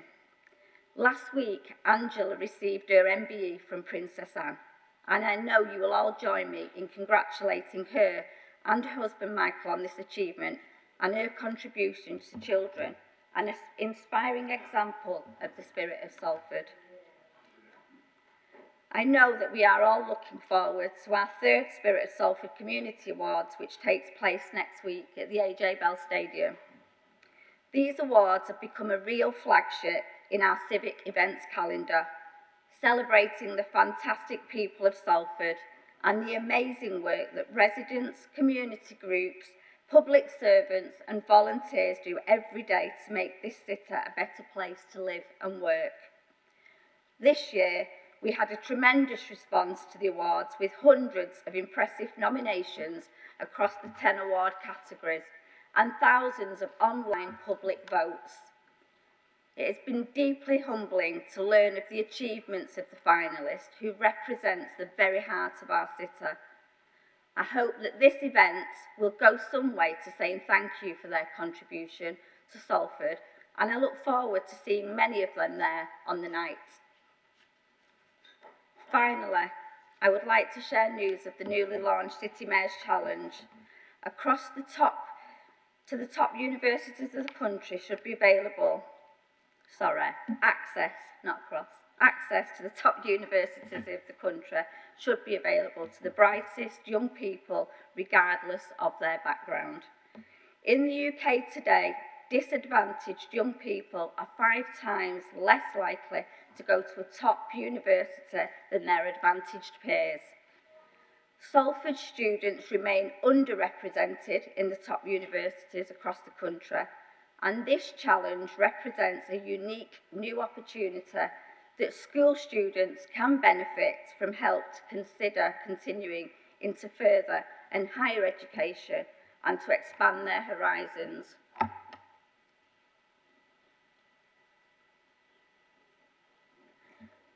So far, students from 10 Salford schools have signed up to take part, and we are delighted that so many attended to launch the launch event last week at Eccles Library. One of the reasons that the challenge is being established is to allow the most able students to extend themselves beyond the requirements of GCSE, so that they can see themselves for what they are, extremely talented young people. This year's challenge will focus on research and language, and will use some of the fantastic resources that we have in our libraries, museums and art galleries here in Salford. The extended project will find no shortage of inspiring individuals and achievements in Salford's rich history. It is important that we establish a legacy, and in the future subject areas will be expanded to include other spheres, including creativity.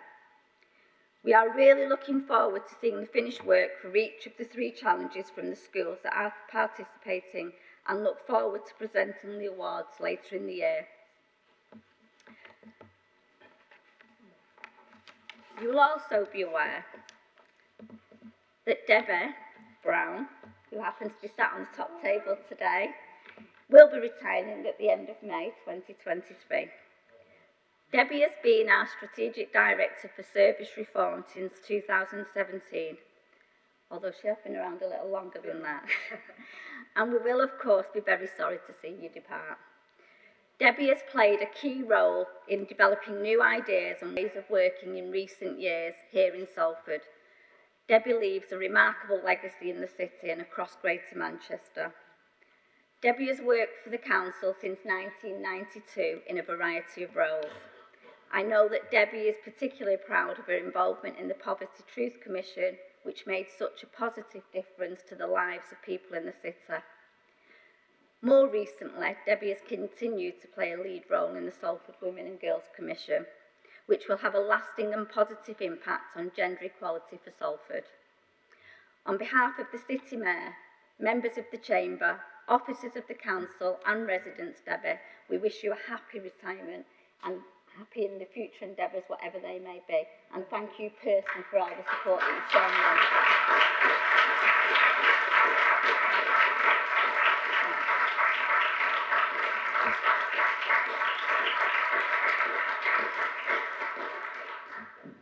And last but not least, can I just ask you all to join me in wishing both Councillors Steve Cohen and John Merritt a very speedy recovery.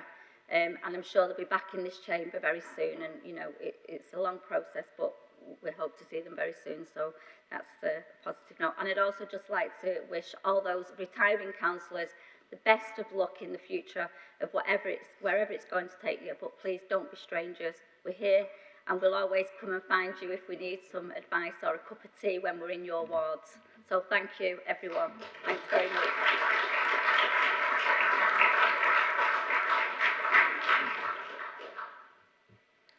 Thank you, Councillor Kelly, Deputy City Mayor. So we'll move on to general questions or comments to the elected City Mayor.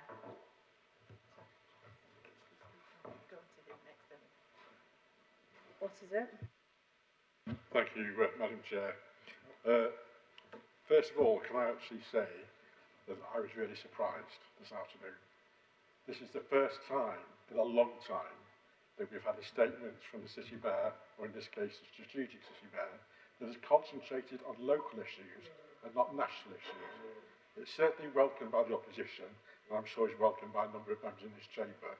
And I think it is good to point out the good things that happen. Obviously, as an opposition, it is very often our job to point out the bad things that happen. I'd like to start, though, by just commenting on a few of the things that the strategic Deputy City Mayor mentioned. And the first of those, of course, in relation to the Salford Women's and Girls Commission report. I think this was an extremely important report, which we on this side totally supported. I think we must make sure that there are flexible opportunities for both women and girls, and that's not always the case. We must make sure that our women and girls are safe and that they receive the respect that they deserve as any other member of the community deserves. So in that respect, I just really want to say thank you to those who produced the report, and long may they continue in their work. Unfortunately, Derive, I can't say thank you for the report on Derive, because I think it actually misses out some important work that's been done before Derive was set up, and is continuing to be done now. And that is the work from our own registered providers. We have a number in the city. The two biggest ones are perhaps for Viva, for housing, and Salix. And certainly in the west of Salford over the last recent years, they have built over 1,600 houses. And they've modernised the whole of the council stock on the west of Salford. I fail to see, therefore, Madam Chair, why it is necessary for the council to spend millions of pounds setting up a separate company, having it registered as a registered provider, when the work has been done very adequately by our own registered providers in the city. I have real concerns about that. I will be watching very carefully as to how Derive continues. What I will say is that we totally support the provision of the maximum amount of social housing. I think we might just disagree on the way that we should actually achieve that. In terms of office blocks, I don't think there's any part of this council that's been building office blocks next to Manchester City Centre. It's not our duty to spend council tax money on speculative investments, and certainly as far as we're concerned, as and when we get the opportunity, we'll make sure we dispose of those, get the money back that's been spent, and release the burden of loan charges to the council taxpayers. There are also other things that we would also see that we should be disposed of in the future. I'm not going to go into detail here. I mentioned it during the budget debate, but certainly we've got large empty council office blocks, and the question has to be asked, should we still be paying for those? In terms of foster care, I'm really pleased that the £1.6 million is being invested. I think, I'm not going to say that foster care has been neglected, but I certainly think that they really do deserve extra help, that we ought to be encouraging as many extra people to join the foster service as possible. We're terribly short of foster carers, and I hope that this £1.6 million will actually help to achieve that. I'll join with the strategic Deputy City Mayor in thanking Angela Shield and her husband for their over 50 years for their work in looking after over 50 children, and I'm really pleased that that service was recognised by the award of the MBE by Princess Anne. Can I thank all those that will be receiving the awards, all those employees that will be receiving the awards next week. Again, it does show Salford as a caring employer that values the work done by our employees, and this is a good opportunity where we actually recognise the work that they actually done. It's a pity we can't actually recognise more, but you know, we do what we can.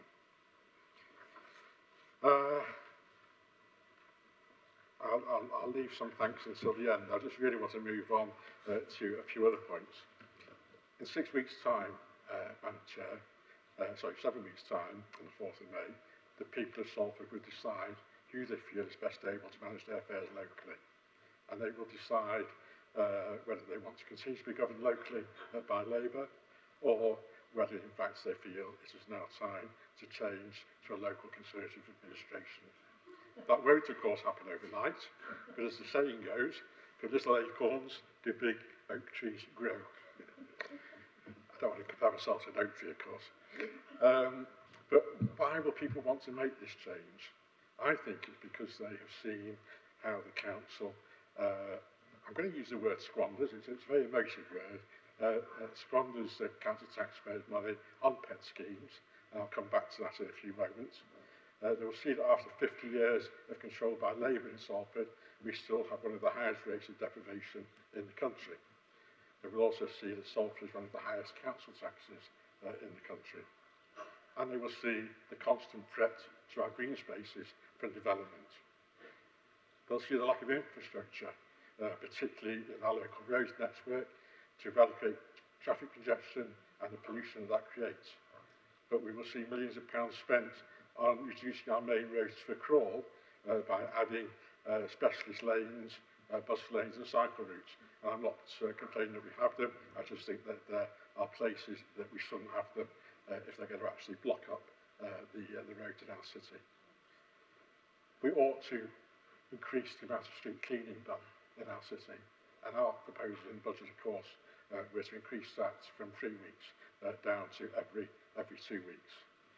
We also think, in fact, that the council tax should have been kept to a maximum 2% increase rather than the over 5% increase of Labour to include the precept, of course. We would like to have seen the £3.5 million on potholes and resurfacing, to have spent more on potholes as well as resurfacing. And I don't think that was evenly spread. Many parts of our city suffer dramatically from potholes. If you've gone to one of my local estates, Westwood Park in Winton, which we very recently represented in the last couple of years, the state of the roads on that estate are horrendous. We would start the process, as I've said, of selling off the office blocks. I'm not going to repeat myself on that. But the thing I do want to just say briefly before I finish is a few words about the stadium. And you'd probably expect me to say that. We are concerned, Madam Chair, that there's a prospect of this council spending millions of pounds on purchasing what could only be described as a white elephant. There are over £37 million worth of debts outstanding. There is £1.5 million outstanding from the previous club and building. There's £350,000 recently given to the club to prevent them from entering into a difficult financial situation. And no amount of community activities have produced the income. Sorry, just a moment, please. Sorry, is this a point of order? Point of explanation? Sorry, can you answer the question? Is it a point of explanation? Point of information, yeah. No, it's not. The money wasn't given to the club. Sorry, Councillor Hines, this is your solicitor speaking. I'm sorry, Councillor Hines, you can only stand up for a point of personal explanation that you have made. I'm happy, Madam Mayor, to actually correct that, yes. Sorry, can I have a bit of order? Sorry, excuse me, can I have a bit of order? Did you want to speak, Solicitor? I just wanted to check with Councillor Hines who that comment was aimed at. It's my job to give advice in respect of the procedures in this meeting, and I hope that comment was not aimed at me. Thank you. Carry on, Councillor Breeder. Thank you. Yes, thank you, Madam Mayor. Yeah, I accept the fact that the money was loaned to the club, and one has doubts sometimes as to whether we get all of that back. So maybe eventually it might become a gift to the club. I don't know. But I really do plead with the Council, Madam Chair, that when they come to consider this, and I know there's a report going to Cabinet next week, to start the process of considering purchasing the stadium. I really hope, in fact, that even at this early stage, that the Cabinet actually throws out this report, that they don't even start to consider purchasing the stadium at a cost of us of millions of pounds. You know, let us use that money for the benefit of council taxpayers. Let us use the money that would be spent on the stadium to do our potholes. You know, let us use the money to get our streets clean better. Let us use the money to make sure that our people have a better quality of life in Salford. Let's not squander it on the stadium. Let's provide a better quality of life for everybody rather than just a few. Thank you, Madam Mayor. Thank you, Councillor Garrido. So just let me explain, there's a lot of people asking to speak on this debate. Sorry, I wonder if you'll just permit me just to say a couple of words of thanks, which I meant to say at the end. Just to thank, first of all, Debbie Brown for the amount of work she's done since 1992 for the council. It's only in the last 12 months, perhaps, that I've had particular dealings with Debbie and Samantha when we've been discussing the pay review. And I've certainly welcomed the amount of detail and effort that they have gone to, both in keeping me briefed, but also, in fact, in producing that report for the council. I'm sure she'll be sadly missed, and certainly Councillor Karen Greeder, who I know had a lot more dealings than I did in the past, has also said to me the amount of work that's been carried on over the years. So I do wish you well, Debbie, and I hope you have a successful and healthy future.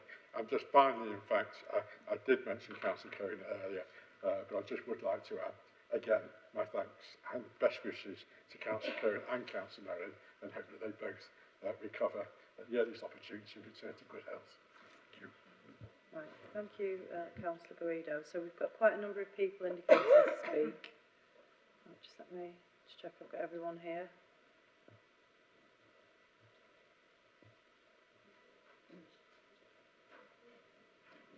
Okay, so the first person I have down who indicated first was Councillor Fletcher. Yes, thank you, Chair. Firstly, I'd like to congratulate the Deputy Statutory City Mayor, Councillor Tracy Kelly, for the most excellent speech, very well delivered, and I knew it would be received well on the Conservative benches because it was more upbeat than we're used to. So thank you for spreading all the good news. It was excellent. Well done. Also, those that are retiring, I wish you all the very best in the future. I have to say I'll miss Councillor Wade, who I've grown to know over the last 4 years, and she's a lovely person and very wise. So all the best, particularly to Madeline.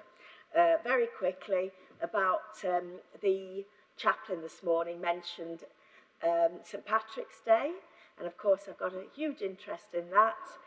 The Irish community are the longest and most established community in Greater Manchester and Salford. Their lively characters and personalities have ensured that they've made their mark. We have 2 Irish-born councillors in this chamber, Councillor King and Councillor Pepper. There's about 6 more of us with Irish parents, including, of course, as most of you know, my late dad, who lived for the first 25 years of his life in Dublin and the final 60 in Salford. The 2 connections I'd like to make to Salford before I finish.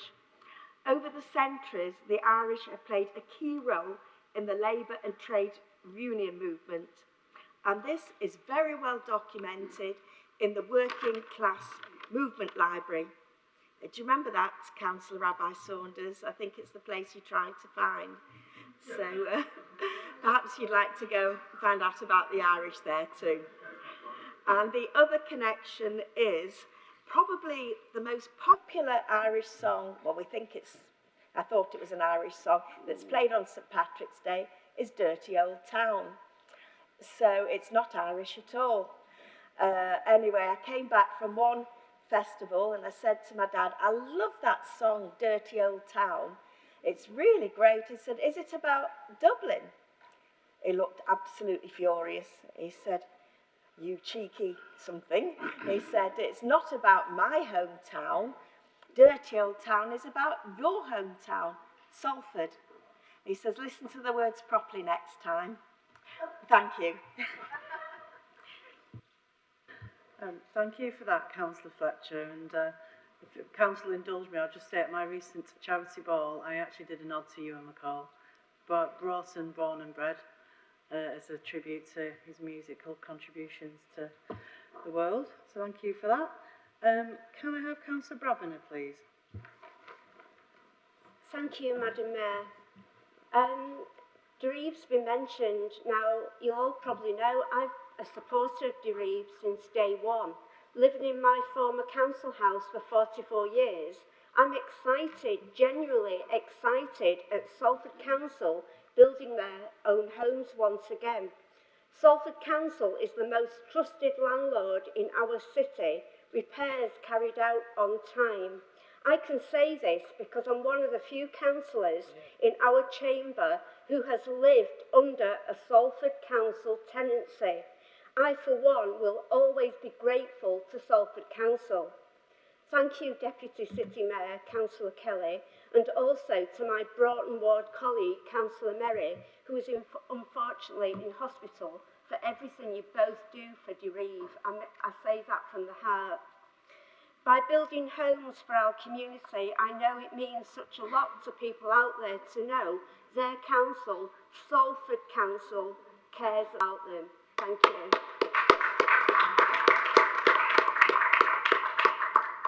Thank you, Councillor Brabiner. Councillor King, please. Thank you, Chair of the Council. I shall be fairly brief.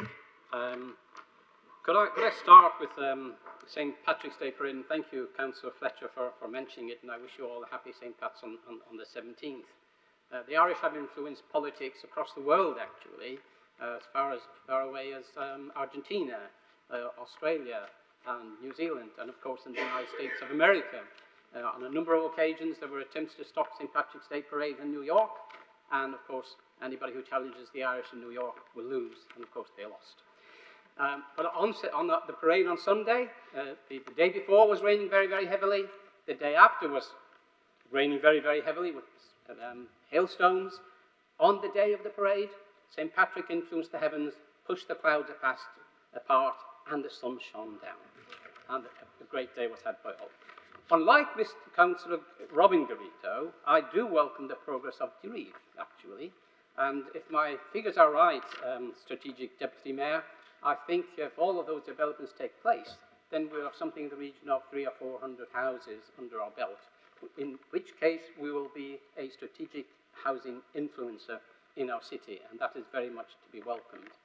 In addition to that, these properties are being built to a very high standard, heat retention standards, unlike some of the existing properties that we have. And I would like Strategic Deputy Mayor, if you and the City Mayor could put more pressure on central government to ensure that they make more resources available, to ensure that the thousands of properties that are under-insulated in our city are put up to the high environmental standards.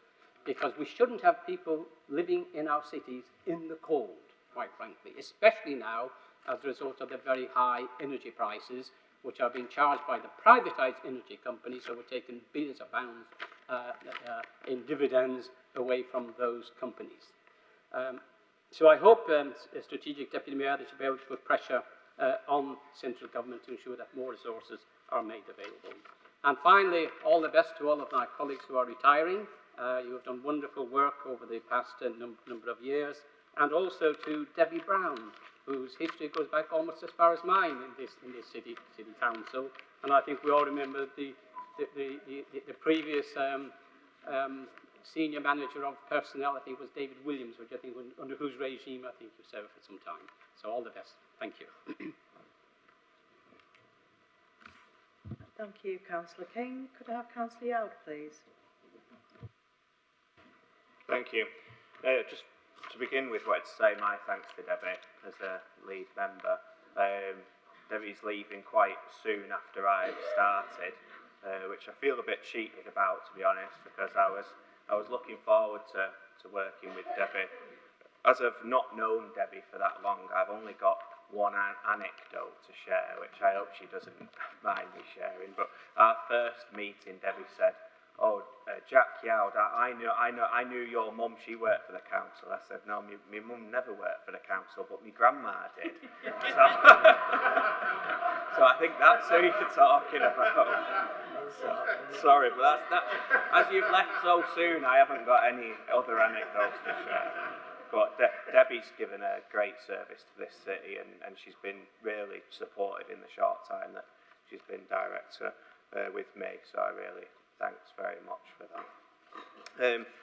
Just as we're talking about Irish Salford anecdotes and solidarity, the greatest sort of piece of history between Salford and Ireland that I can think of that shows the solidarity between our city and the people of Ireland was during the Great Dublin Lockout in 1913. Salford Docks was also on strike. Whilst the people of Dublin were starving, the dockers in Salford broke their strike, gathered food and sent a shipment from Pomona Dock, which is actually in Trafford, to go to Dublin to help feed their fellow dockers in Dublin and to show solidarity. And the Irish Dockers Union and Unite, which now represents dock workers in the UK, have done some pieces of history on that, which is also in the Working Class Movement Library as well. Another fine achievement of that great institution. I just wanted to speak on Derive. As someone who's worked in social housing in this city as a housing officer, I was also union convener for housing for Viva for a number of years. So I know that institution quite intimately and social housing quite well. And I think what Derive shows is one of the greatest examples of what Salford City Council does, and that it intervenes where it sees failure. And that Derive will be a shining light of best practice for social housing in this city. And it's not about competing with registered providers. It's about setting the standard, setting the bar high.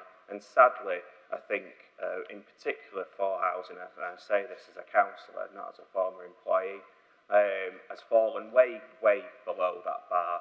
And that's been recognised by the regulator of social housing, who's downgraded them for the second time in a row to a G3 as a result of governance. Unfortunately, for housing, for Viva, I feel as a councillor spent far too much focus on paying its chief executives exuberant salaries, over £400,000 a year, and when a former director left, they received £600,000 as an out-of-office payment. Now, I think... Sorry, is this a point of personal explanation? Just one moment, please. Just one moment. Sorry, just let me speak to the solicitor. One moment. Can I have some order, please? If it's a point of personal explanation, that's permitted, but it has to pertain to the speech that you gave and to a clarification in that speech. Cannot have members just standing up to respond to individual issues that other members are raising in speeches. Sorry, Councillor, I'll continue. Thank you. That's okay. So I think that Derive will be setting the bar high, showing that what social housing providers should be doing is building social housing and maintaining their stock well. And I hope now that with the change of leadership at For Housing that there's going to be improvements over there. From my perspective, it looks that the noises coming out of the organisation are very positive, and I welcome that, and I hope that the whole sector in this city is going to be much improved to serve people and their tenants. Thank you.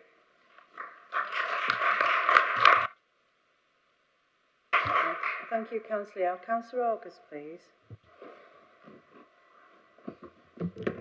Thank you. Now, I've been practising this, so bear with me, but happy sign language week to everybody. Now, Andy just he taught me how to do that. So if I got it completely wrong, I did take a video of it before and send it to him to get him to check, but he didn't respond.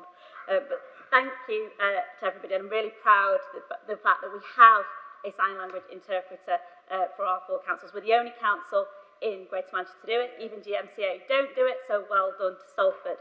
And I also wanted to say how great it was to have a woman giving our speech today, just after we've had International Women's Day last week. I only got 2 men asking me when International Men's Day was. For anyone who doesn't know, Google it. It does exist. But on to other things. I accept Robin's point about talking about local things, but I did want to mention a few national things, because I can assure you that I have been contacted this week by scared residents about the illegal immigration bill that was pushed through in Parliament this week. And it was absolutely disgusting to see the government push through laws that mean people are no longer protected from modern slavery, a motion that we passed at this council to support, breaking human rights laws and criminalising people seeking safety is absolutely abhorrent. So I hope that, given all the talk of equality and compassion in the chamber today, that the Salford Conservative Party will join me in writing to the government, calling for them to reverse such abhorrent and hateful legislation and making sure that everybody in this city feels safe and welcome, and we recognise and celebrate the contribution the refugees make, not just in this city, but indeed in this very chamber today. Thank you.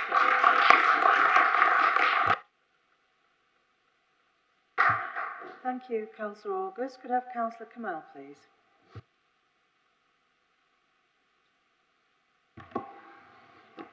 Thank you. Thought I was further down the list. Caught me by surprise there. It is on. I want to thank Councillor Kelly for announcing today the significant uplift to the rates that we will be paying our foster carers from the 1st of April. And I'm really glad to hear that Councillor Garrido supports our investment in foster carers too. I met with a very large group of our foster carers yesterday to give them the details and inform them of the new rates and allowances. And I think it's fair to say they were absolutely delighted, if not dumbstruck and shell-shocked in a good way, at the investment we're making in them. Our Foster for Salford team and Foster Care Association have been working really closely over the last year to understand the pressure our foster carers face, which have been compounded by the cost of living crisis. The substantial increase to their current allowances includes a 22% rise in the boarding allowances and a 17% rise in the skill payments they receive, as well as a commitment to pay double our current allowance for the children's birthdays and festivals. And there are many other details which I won't go through now, but it will help our foster carers meet these pressures so they can continue to focus on providing excellent care for our fostered children. As somebody who was fostered for about a year myself as a baby, I want to personally thank all of our foster carers for the amazing work that they do and for the tremendous contribution they make to the lifelong chances and well-being of our children in care. I'm delighted we've been able to go above and beyond the national recommended increase for foster carer payments due to the incredible support we know they give. I'm also looking forward to celebrating with our foster carers at their annual awards in May, and also add my congratulations to Angela Shield on collecting her MBE, recognising her and her husband Michael's outstanding contribution to fostering in Salford. Foster carers can help change the lives of children in care, helping them to thrive. Fostering provides children with structure and support they need to develop important life skills such as independence, responsibility and self-care. Like other jobs working with children, fostering is not easy, but it is very rewarding and makes a huge difference to children's lives. The Council's Foster for Salford team always welcome inquiries from people who are interested in fostering. There is a wide range of training and support to foster, from courses to mentors and buddies, as well as regular professional advice. from a dedicated social worker. So, to anyone out there considering fostering, please do get in touch with us. I'd also like to thank Councillor Kelly for mentioning the City Mayor's Challenge, which was launched last week at the fantastic Eccles Library. If you have never been in, as I hadn't, it's definitely worth a visit. It's an amazing building. And thanks to David Camplin, Councillor Pepper, Neil from the council and Chris from SCL for making that event happen, and also look forward to seeing the finished projects when the children have finished their work. And finally, on another note, I would like to express my solidarity with striking teachers of the NEU today and tomorrow, and I would ask all members to do the same. Thank you.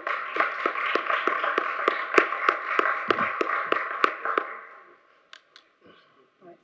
Please don't shout across the chamber. So can we have Councillor McCusker, please? Thanks, Chair.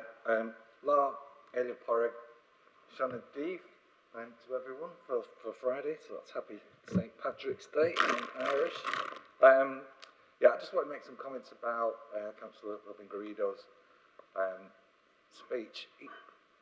It seems to me that it's a gut reaction of Conservatives to get rid of the family silver, to disinvest. And we've all seen what's happened as far as the rail system is concerned, the bus system in this country, pumping human excrement into our rivers. That's where you end up when you give away control of assets of the state in those circumstances. And equally, if you look at history, you know, where did the gas and electricity came from? That came through municipal interventions rather than from the state. So I'm disappointed in that, where we've got, for instance, tower blocks, office buildings that are going to generate income, which are generating income, which we seriously need after seeing £230 million worth of cuts over the last few years. Just on the statement on highways, obviously at the moment, Salford Council's delivering a £100 million programme of grant-funded projects to enhance and improve our infrastructure and travel around our growing city. With the introduction of the £2 cap for adult bus fares, we've seen 1.5 million additional people getting onto the buses. We can't build roads. We can't build enough roads to get rid of congestion. We need to change the way that we travel. All those short journeys that people are taking. If you're in a traffic jam, you're part of that traffic jam.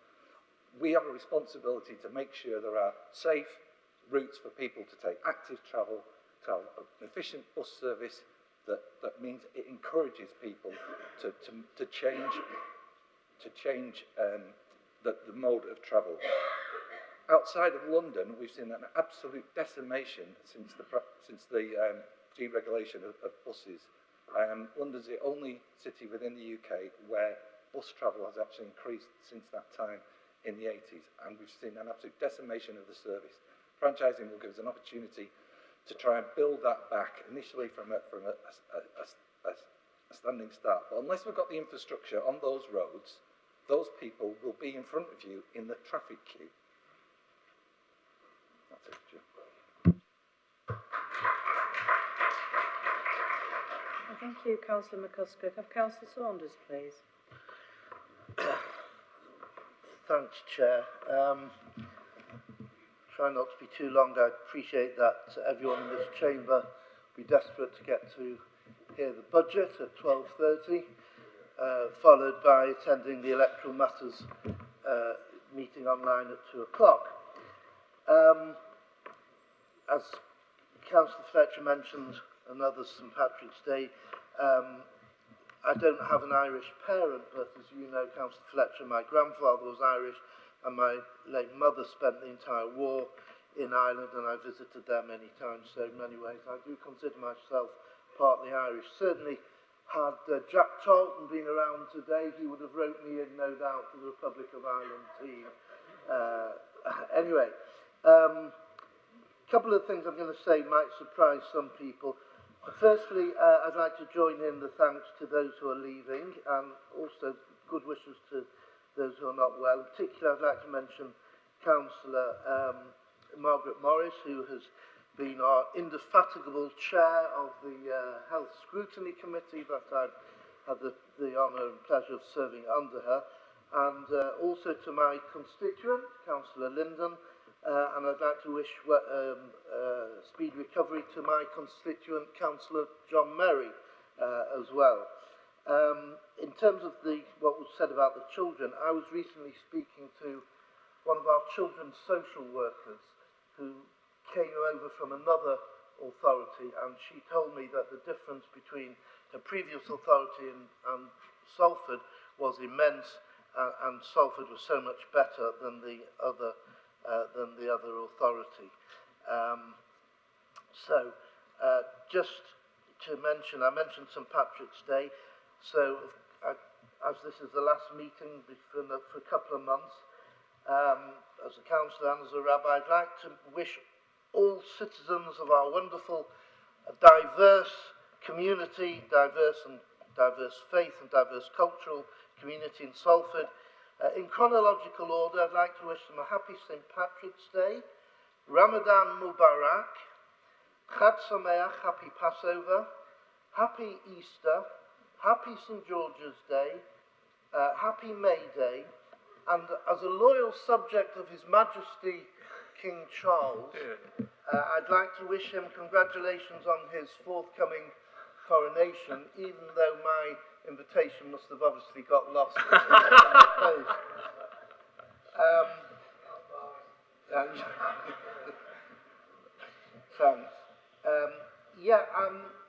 I'd just like to say, I saw in the press, and indeed in the press release, that Councillor Lancaster was honoured in chambers, so to speak, by the Mayor for his long service as a councillor, 200 years or something. And I just wonder why that can't be marked in the chamber itself, rather than sort of in chambers. Also, we mentioned about children. Councillor Fletcher mentioned that the Lord Mayor of Manchester. I think we should also mention Councillor Kamel mentioned that he was fostered for a while, and Councillor Wade mentioned that she was in care for some time, and I think they should also be held up as examples of what can be achieved by people in care, eventually getting the right chances in life.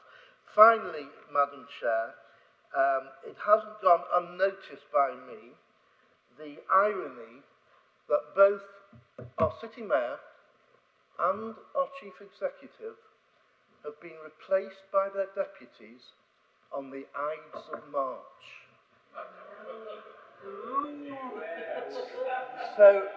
So my advice to both of them as they sunny themselves in their breaks of duty on the beaches of the south of France, sunbathe on your backs. Thank you, Councillor Saunders, for your Shakespearean wit there, and also I think you covered all angles, all faiths, all cultures there, so well done there, quite enjoyed that. Can I bring in Councillor Keeley, please? I'm always honoured to follow Councillor Saunders. I recognise that's been quite a tradition over the last few council meetings. Thank you very much, Chair. It's a bit of a sombre start. I didn't write anything today, you'll be happy to know. But I just want to pay tribute actually to Peter Bagman, who was sadly found at the start of the month, a resident in Boostown. I know my colleague, Councillor Ward, couldn't be here today, was personal friends with them. It's the saddest way, excuse me, it's the saddest way to find someone possibly. There was a lot of community efforts to go and find him after he went missing before the new year. I just want to pay tribute to him in the chamber right now. He's not my constituent, that doesn't matter.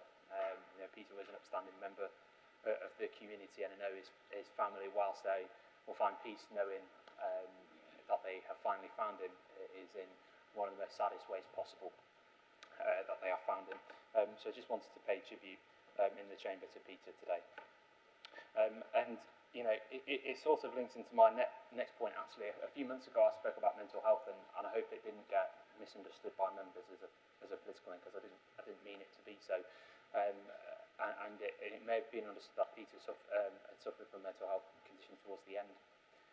And I just want to reach out to people right now as we go into this election period, as this is a really stressful time, as we all know, and for our families as well in particular, having to put up with this, and God knows, we're just councillors, so God knows how members of Parliament feel when they go through this. But as councillors, I just want to say, look out for each other.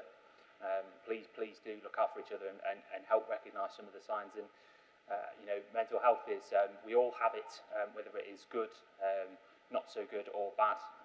This last week has been testing on me. It is now been easier for me to get elected than it has for me to get a permanent teaching job. So bear in mind it's to be 4 times to get elected. So I'll let you do the maths on how many times it's taken me to get a permanent teaching job. But please look out for each other. I want to wish everyone a happy St Patrick's Day. I may remind the council though, because there was one, well, you didn't miss out any. It was a thorough examination, Councillor Saunders, of all the days that we were going to miss. I completely forgot about the coronation.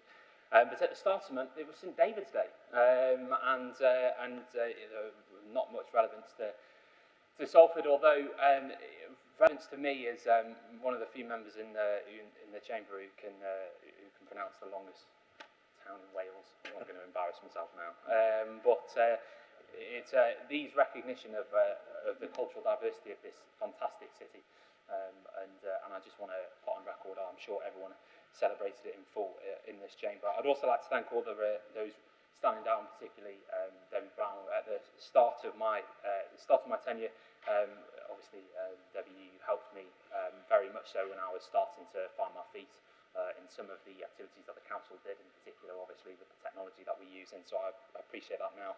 Obviously, I haven't been on this council for very long, so I don't have many personal anecdotes, although it was probably about 12 or 13 years ago that I actually met Councillor Morris for the first time, because very good friends with my godfather, who's a resident in Little Holton, and you attended the wedding, and I know he would want to put on his personal appreciation for allowing some of the wedding photos for him and Jules to take place actually in the chamber when you were mayor, I think. I know he would appreciate and send best wishes, as do I. Actually, one of the first councillors that I did have a proper conversation was Councillor Wade, when I was a constituent of hers in Weaston Seedley. You'll excuse me, councillors, due to the secrecy of the ballot, I'm unable to explain if I was able to support you or not. Although I'm really happy to see, obviously, that you have done so well, and we're all sorry to see you go, I'm sure.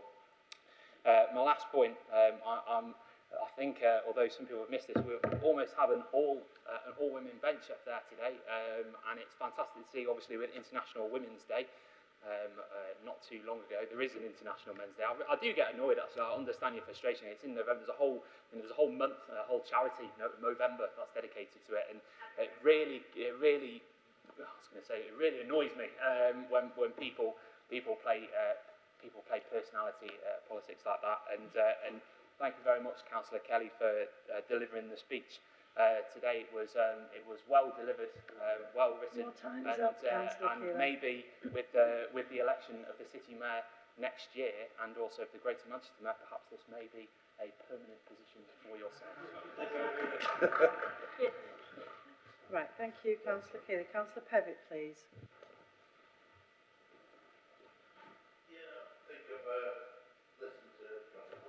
Before I was going to get up, but someone, I don't know.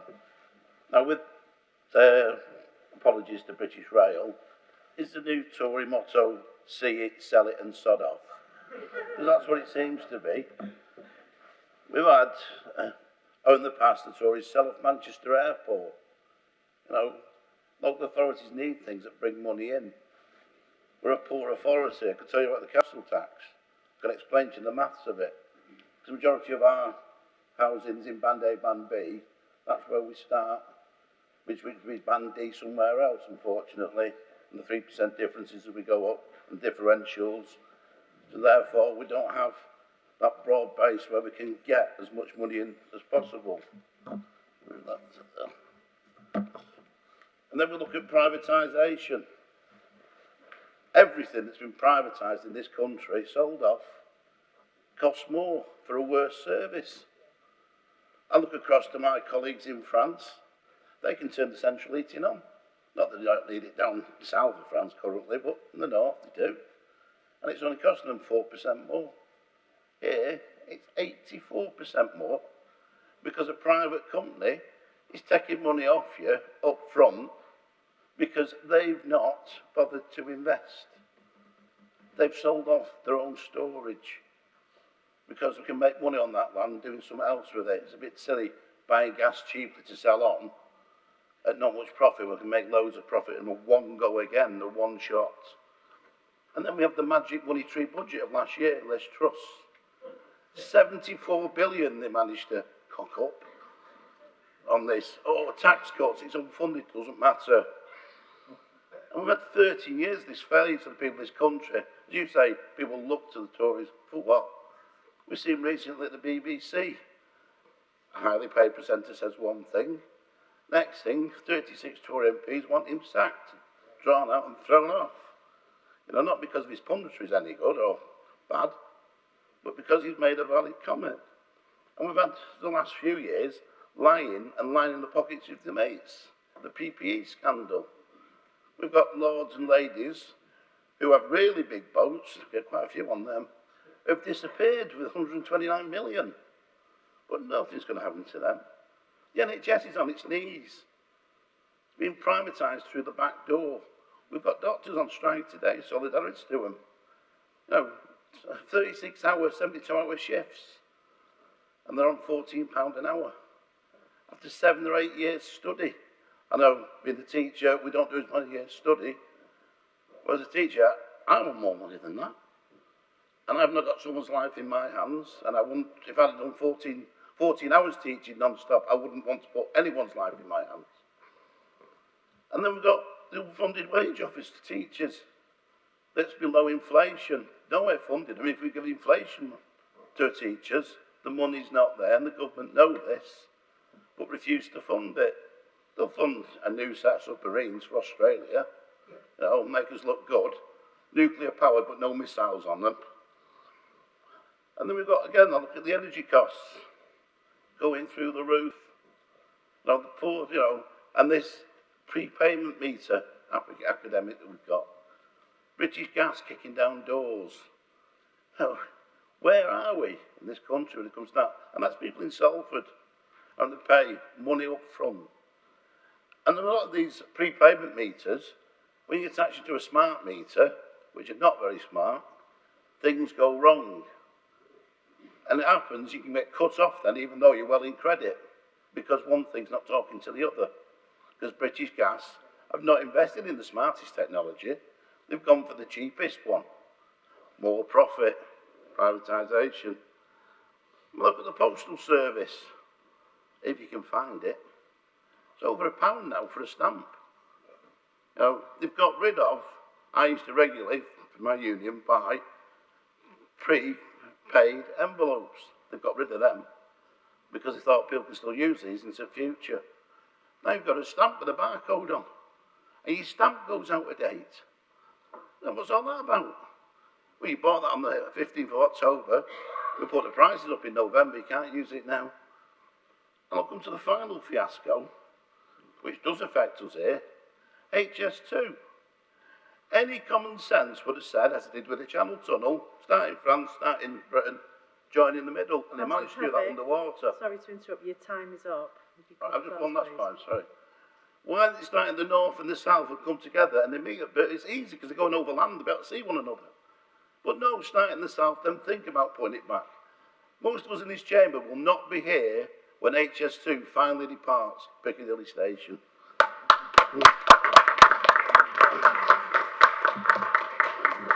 Thank you, Councillor Pevitt. Councillor Sharp, please. Thank you very much, Chair. I'll keep mine rather brief and not repeat anything that anyone's said already. The first one is thanks to Debbie. I've known Debbie for quite a while, actually, on this panel. And I think one of the key achievements was receiving Digital Council of the Year. So well done for leading the council to that with our strong IT department, and it's sad to see you leaving. I'd just like to turn to Dereve next and give 3 reasons why we should be building our own council houses. You look at the list of people on waiting, the amount of people on waiting lists, which is, to the last time I checked, around 5,000. We simply don't have enough council homes to house all the people who we need to house. I know other RPs are building and providing homes, but they're not building at a fast enough rate. Not for their own wrongdoing, we simply don't have enough. So by having Dereve, it allows us to build that little bit extra so we can house and support those people, because we know the difference that good housing makes to people's lives, not only in terms of being adequately housed, but in terms of economic performance, health performance, and many other added benefits that having a nice roof over your head does. So that's the first reason, not enough houses. Secondly, we need to support residents. The homes that we are building as Dereve are energy efficient and will save our residents money going forward, so they're more sustainable and will allow more money in pockets of our residents that need the homes. And thirdly, every time a planning application comes into this council, at least when I was on the planning panel, one of the biggest complaints was these homes are not for us. Why are we building these 4 and 5 bed detached homes? They're not for us.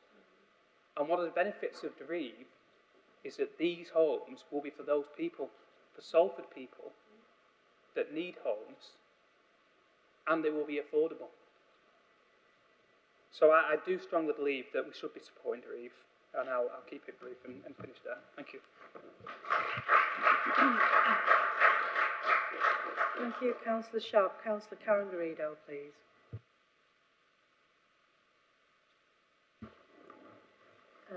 Thank you. You'll have to forgive me because I've had one cataract done and the other eye isn't done yet. So I can see distance, but I'm having great difficulty seeing close to. So if I've got to put it up to my eyes, it's not that I'm going a bit silly, it's just that I just can't see. So bear with me. Right. First of all, can I say that I'm really, really sorry that my 12 months of having heart and hip done, I actually missed the Salford Women's Girls Committee. I really wanted to be part of that because I felt that I had quite a bit that I could actually put to it. And I'm really sorry that on that particular year I wasn't able to do it. I have read the report and it's an excellent report. And so congratulations, because it was hard to do by the look of it, but it's been worthwhile at the end of the day. So, as I say, I'm really sorry that I wasn't able to be part of that. Debbie Brown, what can I say about Debbie? You and I go back, I think, not probably as far as Councillor Hines, but we've sat on quite a number of committees together, or on selection committees with Councillor Hines, and what we've said and done there will not go out of those 4 walls. But they were very interesting at times. But Debbie, you were so helpful and kind to me when I was suffering before I had my operation. You rang me up, you asked how I was, and that was very welcome. So thank you for that. The Working Class Movement Library. Yes, we do want to close it, but can I say, my uncle's in there, my great uncle's in there. He was the biggest trade union troublemaker, I think, that some of these engineering companies actually had. He'd bring everybody else on strike, he couldn't get a job right, he'd stand outside the place in Gorton, I can't remember the name of it. Loco. Sorry? Loco. The Loco, yeah. He'd stand there, bring all the guys out, right, and he was an absolute hellraiser, right? And I always remember, right, he said to me, whatever you do, Karen, don't be put on. Make sure that your voice is heard. Whatever you're doing, right, then don't say, oh, well, I can't do that. Yes, you can. And I think he was the first person who ever told me as a woman, you can do whatever you like, right? So I'd like to thank him. And yes, I'm sorry, Uncle Walter, but I do actually want that museum because I don't see why I should be funding it. So I'm sorry about that, but I've got people in there. The next one was about the illegal immigrants. Can I say that I would never, ever support anything that affected refugees. I want that said, because if there are people in here or listening to this that are refugees, I will always support you as a refugee. What I won't support is somebody that actually is put into a little boat, right?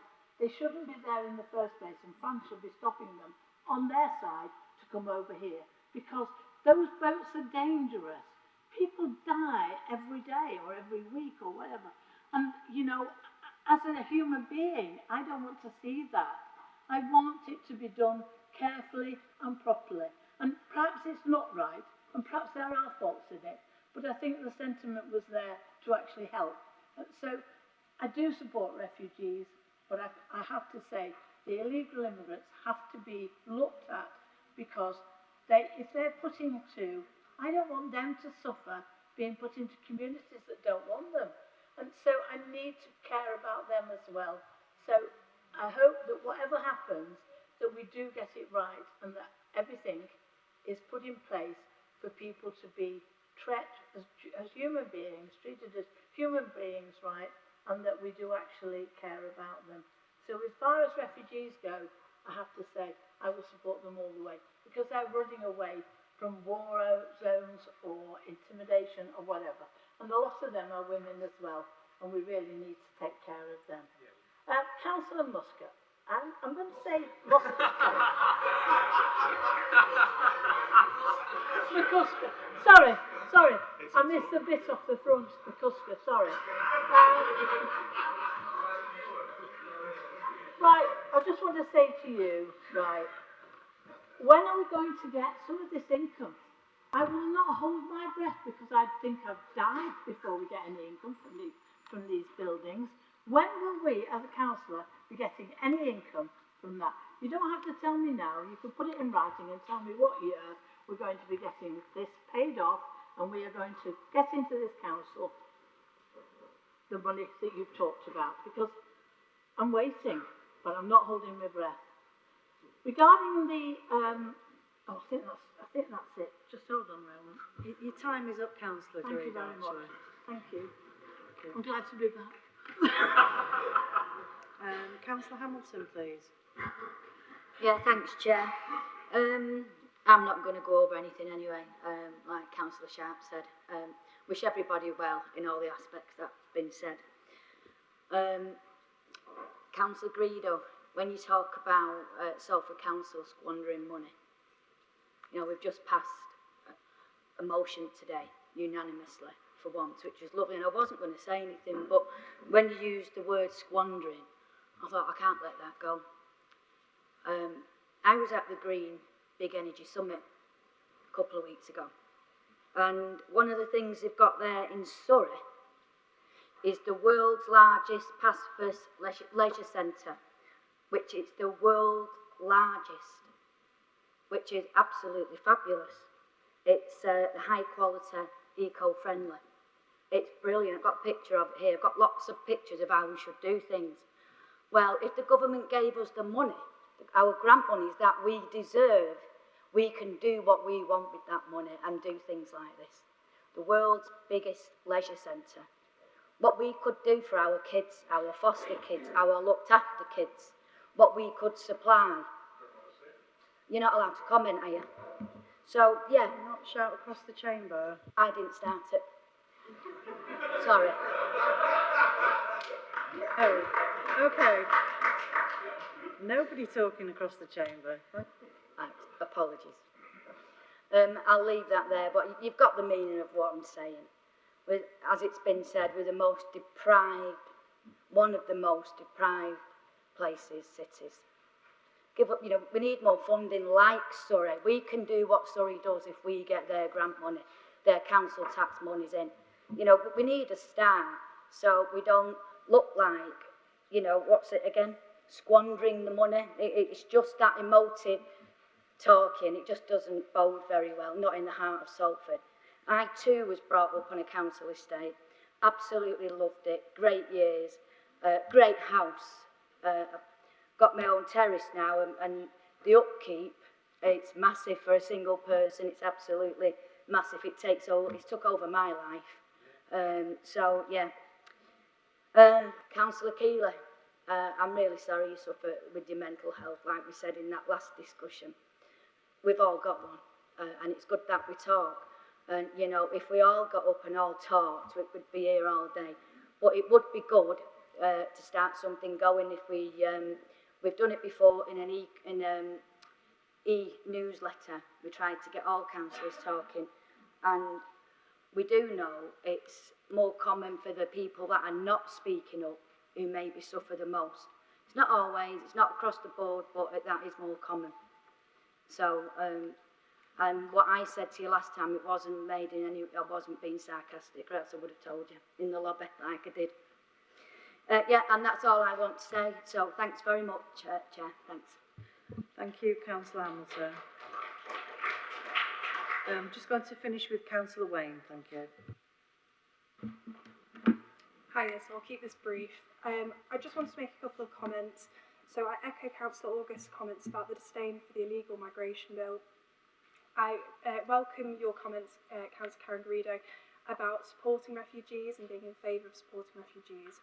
However, this bill will punish refugees, and while we have unanimously supported the motion relating to cared for young people, some of these cared for young people will have experienced being a refugee, and making it harder for these people to get sanctuary stability in the UK through the passing of this bill, which will punish them from being able to establish status in the UK if they arrived on boats. That goes against the best interests of young people. So I hope that you will respond to Councillor August's invitation to write to the Secretary of State in opposition to this legislation. Thank you.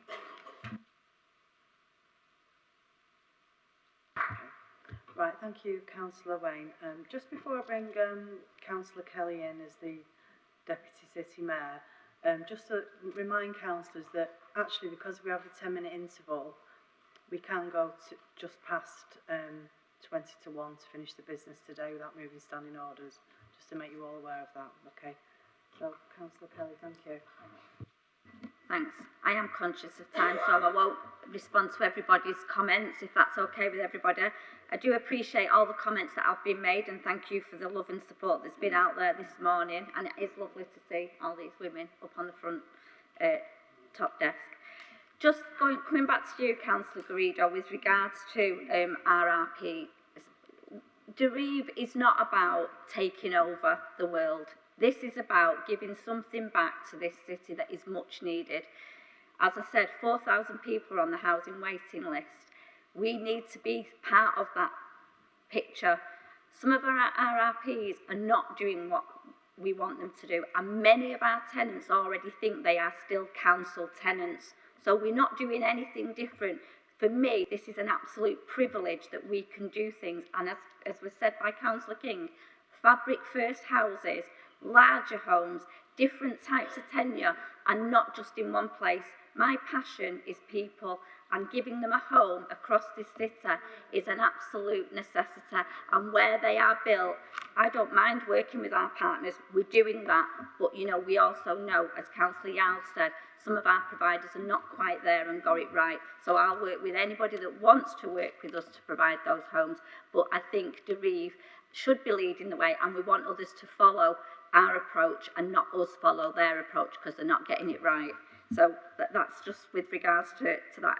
With regards to the office blocks being a burden on taxpayers, I think actually they are showing us that it's that money coming in from those commitments that we have made and investments are actually helping prop up some of the losses that have happened in this council since 2010 from this particular because they're investments, Councillor Garrido. You know that the investments have a return, and those returns are having dividends for us to prop up some of our services.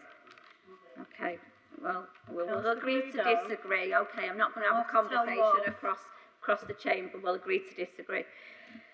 Thank you, Councillor Fletcher. And just with regards to Dirty Old Town, we're not a dirty old town anymore, although we do appreciate the song. We're an up-and-coming city. And the song, although it be Dirty Old Town, is often sang at Salford Red, so, you know, I applaud it, and long may it continue. The Spirit of Salford Awards next week, I do look forward to seeing them, and they're not about employers, they're about all of those community services that many of them give up many, many hours. So, you know, although you did mention it was for employers, it's not just about our employers, it's more about the communities and the community volunteers that do a fantastic service to this city. Just to say, Councillor Keeler, my thoughts too are with Councillor Ward and the family of Peter Baglin. It was a real tragedy, and just, I'm sure from all members of the Chamber, our thoughts and prayers go to that family. Thank you. Councillor August, well done with the sign language. Can't wait to see the video. I think it's something we should all learn a few words, and I did have this conversation briefly with Councillor Saeed and Andrew myself the other day, so thank you. I think I'll leave it there because I am conscious of time and we've still got quite a bit of the agenda to get through. So thank you everyone for all your comments this morning. Thank you.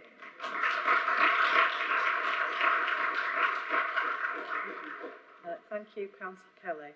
So we'll move on to item 14, general questions or comments to Cabinet members on the discharge of responsibilities within their portfolios. So if we start with actually Councillor Tracy Kelly, Statutory Deputy City Mayor Lead Member for Housing, Property and Regeneration. Are there any questions? Councillor Garrido? Yeah, just a brief one, Madam Chair. And it was almost in relation to comments made by Councillor King and Councillor Shaw, which has actually prompted me to ask Councillor Kelly the question. Both spoke about either energy efficiency or insulation. And unfortunately, in Pendleton, hundreds of our tenants are suffering badly because of the considerable delay in replacing the cladding and the insulation in those houses. So unfortunately, we've not played the game ourselves there. We've not looked after our tenants properly. And I would ask City Mayor that you use your office to actually try and speed up what is happening there.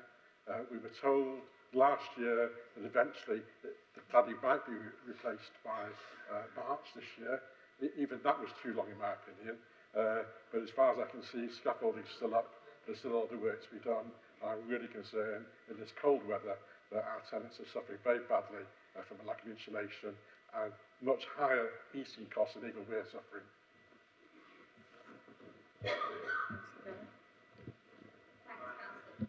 As you are aware, because you are very heavily involved within this group, we are doing everything we can possibly do. There is a programme of works, as you know, and sometimes those have slipped.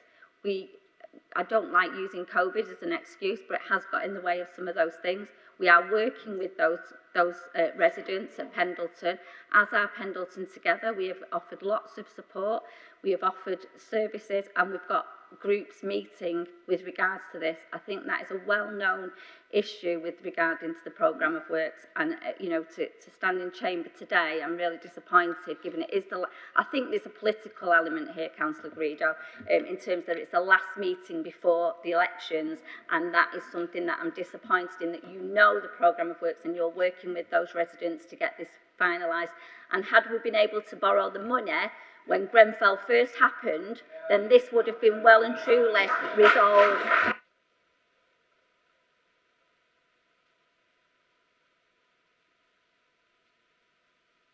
Councillor King? Deary me. Right, thank you, Councillor Kelly. Can we move on now to Councillor Hannah Robinson-Smith, who, in the absence of Councillor John Murray, who is the Deputy City Mayor and Lead Member for Adult Social Care. Any questions?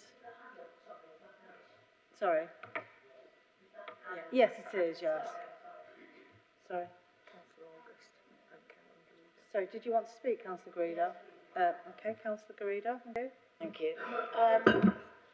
It's just that we've got this very long, we've got this very long 197, I think it is, pages report from the hospital from the Northern Care Trust. It is a long report. We can't discuss it here. And I was going to ask under chairs of scrutiny whether it had been actually looked at. I think if a report like that is coming in the future, we really need to have some special meeting for it, because I've not noticed any special meeting to go through this. Now, I might have missed it, but it's a huge report, a very important report, and I would have liked to have had more not consultation, but more one-to-ones, right, if you like, not political, because if we stand up and say something, that it's a disgrace that the hospital's been downgraded, that's looked as if it's political. So can we take it back that if this size of report is coming, this annual report, that it's taken to a special meeting, please? Councillor Robinson-Smith. What is it? Sorry, is it a point of order? Yes, it is. Yes. Yeah. It's just to explain that that report came from the governor representative that made to council at the last meeting. It hasn't come to scrutiny, and I don't think it's gone to adult social services.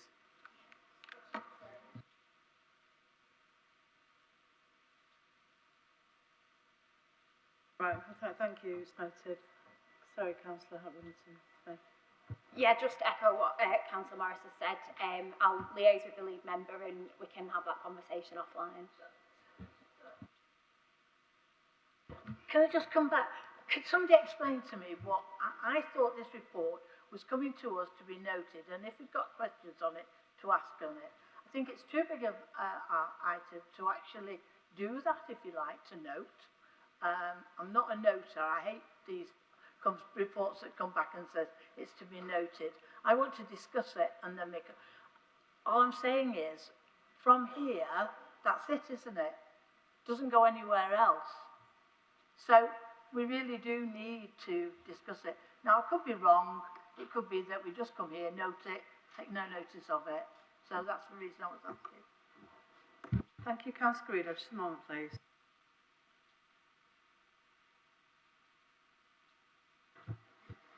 I believe the report is noted under item 17 in the Constitution. It sets out that on our agendas, some reports come through for information only. So that's why it's come through in that format. But I hear what's been said today, and I think your request, Councillor Garrido, will be taken forward for further discussion. Thank you, City Solicitor. Could I have Councillor August, please? Thank you. It's a little strange for a lead member to be asking another lead member a question, but I'm asking a question from Jordan today, who is one of the members of Salford's co-production group with Limited Potential. And Jordan asks, with the current cost of living crisis, what can the council do to prevent suicide?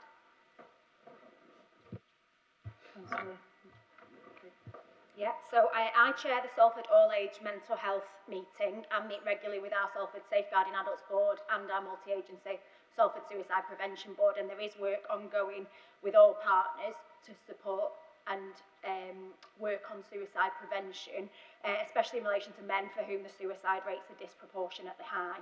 There is ongoing work in all our action plans on cost of living and focusing on support, including welfare rights, debt and other advice, and work to develop and deliver training with partner agencies to ensure that suicide prevention support is available across all our partnerships to recognise and intervene to support people experiencing suicidal thoughts, including linked to the cost of living crisis at the moment.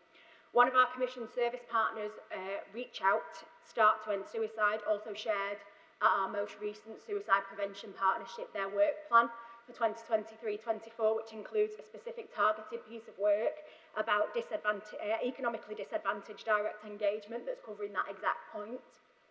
And then I just want to also say that suicide prevention is everyone's responsibility.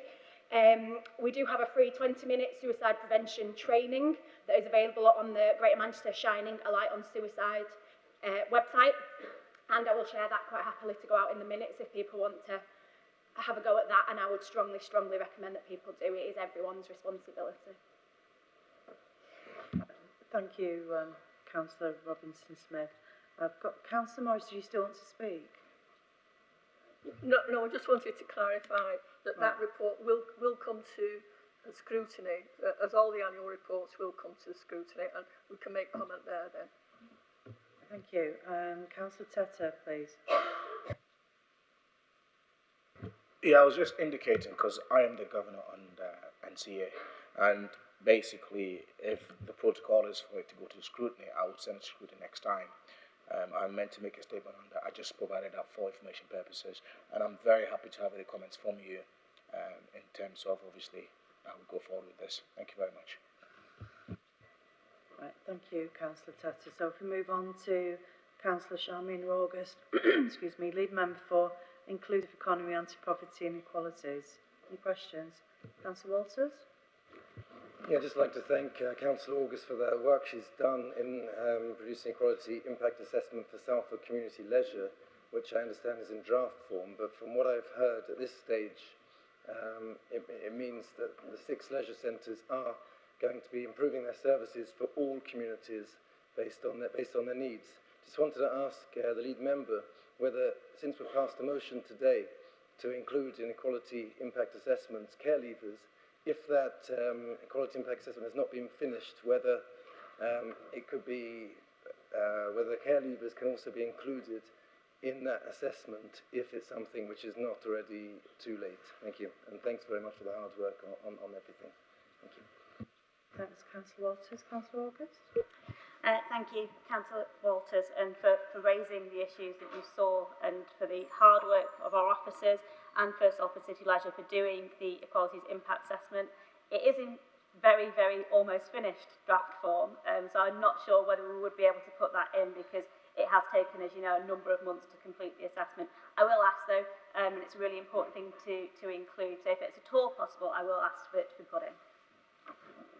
Thank you, Councillor August. Any more questions for Councillor August? Councillor Bentham? I'd just like to respond to comments from Councillor Walters. The library review is actually my portfolio, not Sharmeena's.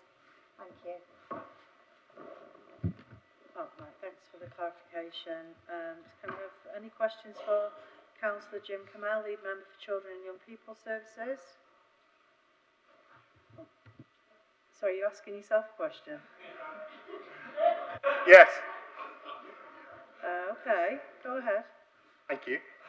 Now, obviously, Councillor Saunders mentioned something before in his comments to Councillor Kelly after I'd spoken, so I couldn't speak again, to thank Councillor Saunders for his comments he made about the anecdote of speaking to a social worker who'd come from another authority to work in Salford.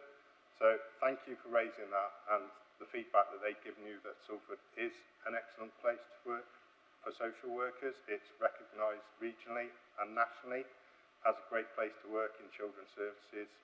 And I'd just like to point out that we do have vacancies at the moment. It's already a great place to work. Social workers are obviously covered by the council's pay review, so it's going to be financially a better place to work very soon as well. So thank you for mentioning it, and I just wanted to expand on that point. Thank you.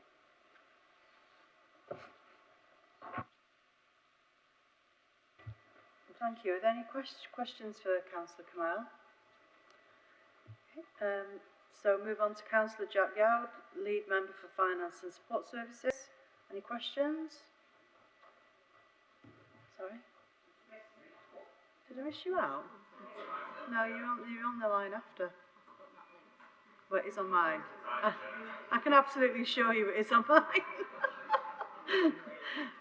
So nothing personal there, it's just the way it's been printed on my sheet. Any questions for Councillor Yowd? Okay, again, any questions for Councillor Barbara Bentham, lead member for Environment, Neighbourhoods and Community Safety? Councillor Walters? Just to thank the lead member for the work that's done on the Salford Community Leisure.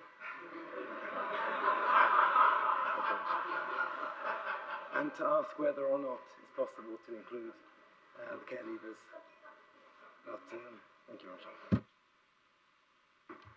Thank you. Do you want to reply? Yeah, I would just point out that the piece of work that's ongoing around leisure and library services in Salford, we're currently at the very early stages of a visioning exercise about coming up with a plan for what our library and leisure services should look like for Salford moving forward. It is in the very early stages. I'm pretty sure that we can incorporate what's necessary as and when the time is right. Thank you. Thank you. Councillor Karen Garrido. Sorry, this is to you. Sorry. It's just a quick one. I understand that we're having a bit of a problem with managers within the neighbourhoods about people having to do other areas because of people being ill and things like that. So I just wondered whether this is going to be a long-running thing or whether or not it's a short-term thing. And secondly, with regards to the library, I know Worsley Village Library is one of the only ones that are opened by the community themselves. And I'd just like to say Worsley Village Community Association are 25 years old this year, and we're hoping to use the library. We're trying to have horses in the library. And if you're doing any piece of work on it, can that be taken into consideration? Thank you. Thank you. Councillor Benton. Yeah, I'll keep this very, very brief. Thank you for your comments about Worsley Library. We are currently in the process of compiling a list of stakeholders, and there is going to be a wide consultation across directorates and with public partners and with the wider community, voluntary sector, etc. So that's the one point. On the second point, I don't think it's appropriate for me to speak about the length of duration of a staff's illness. It's a temporary arrangement. And how long's a piece of string, basically. I mean, it's not my place to comment. Thank you. Yeah, thank you, Karen. Thank you, Councillor Bentham. Just to make councillors aware that if you would like to carry on doing the business, we can move standing orders to extend to 1 o'clock if need be. Are councillors happy to do that so we can finish or not? Point of order. May I just recommend, I think we only need 5 minutes. May I recommend that we just move an extra 5 minutes? I don't think we need to go to the full 1 o'clock. Right, so we would need to do about 10 minutes just to get through the rest of it. So are we happy to stay for 10 more minutes? Show of hands. Can we show of hands then, please? Who wants to stay?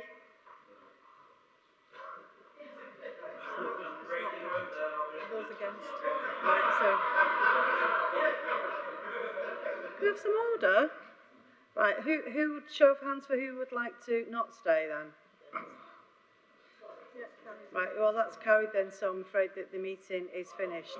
But sorry, before you all move, I just want to say a few words, please. I just want to say how sorry I was to hear of the passing of Linda Waring. I did know her as the mayoress when she was Christine Hudson's mayoress when she was the mayor, and I will be attending her funeral on behalf of the City Council. I just want to extend my best wishes to Councillor Coyne and Councillor Murray for a speedy recovery, and to thank the councillors who are here today who are retiring for their hard work and devotion to the city. We know what hard work it is, and it's very much appreciated. Also to thank Debbie Brown. I don't know what moisturiser you use, Debbie, but I can't believe you've been here 31 years. You'll have to recommend it. Thank you very much for your devotion to the city as well. And I would just like to say thank you to Reverend Philip Belly, who's not here, but I did prayers earlier. I did ask him to do a nod to St Patrick's, and he's a little Hulton lad, which I'm sure the little Hulton councillors will appreciate. So thank him for doing that. I did go on the parade in Manchester with the contingency of Salford councillors on Sunday, and it was a gloriously sunny day, so I was very happy to do that. And I just want to wish you all happy St Patrick's Day, and thank you for your attendance.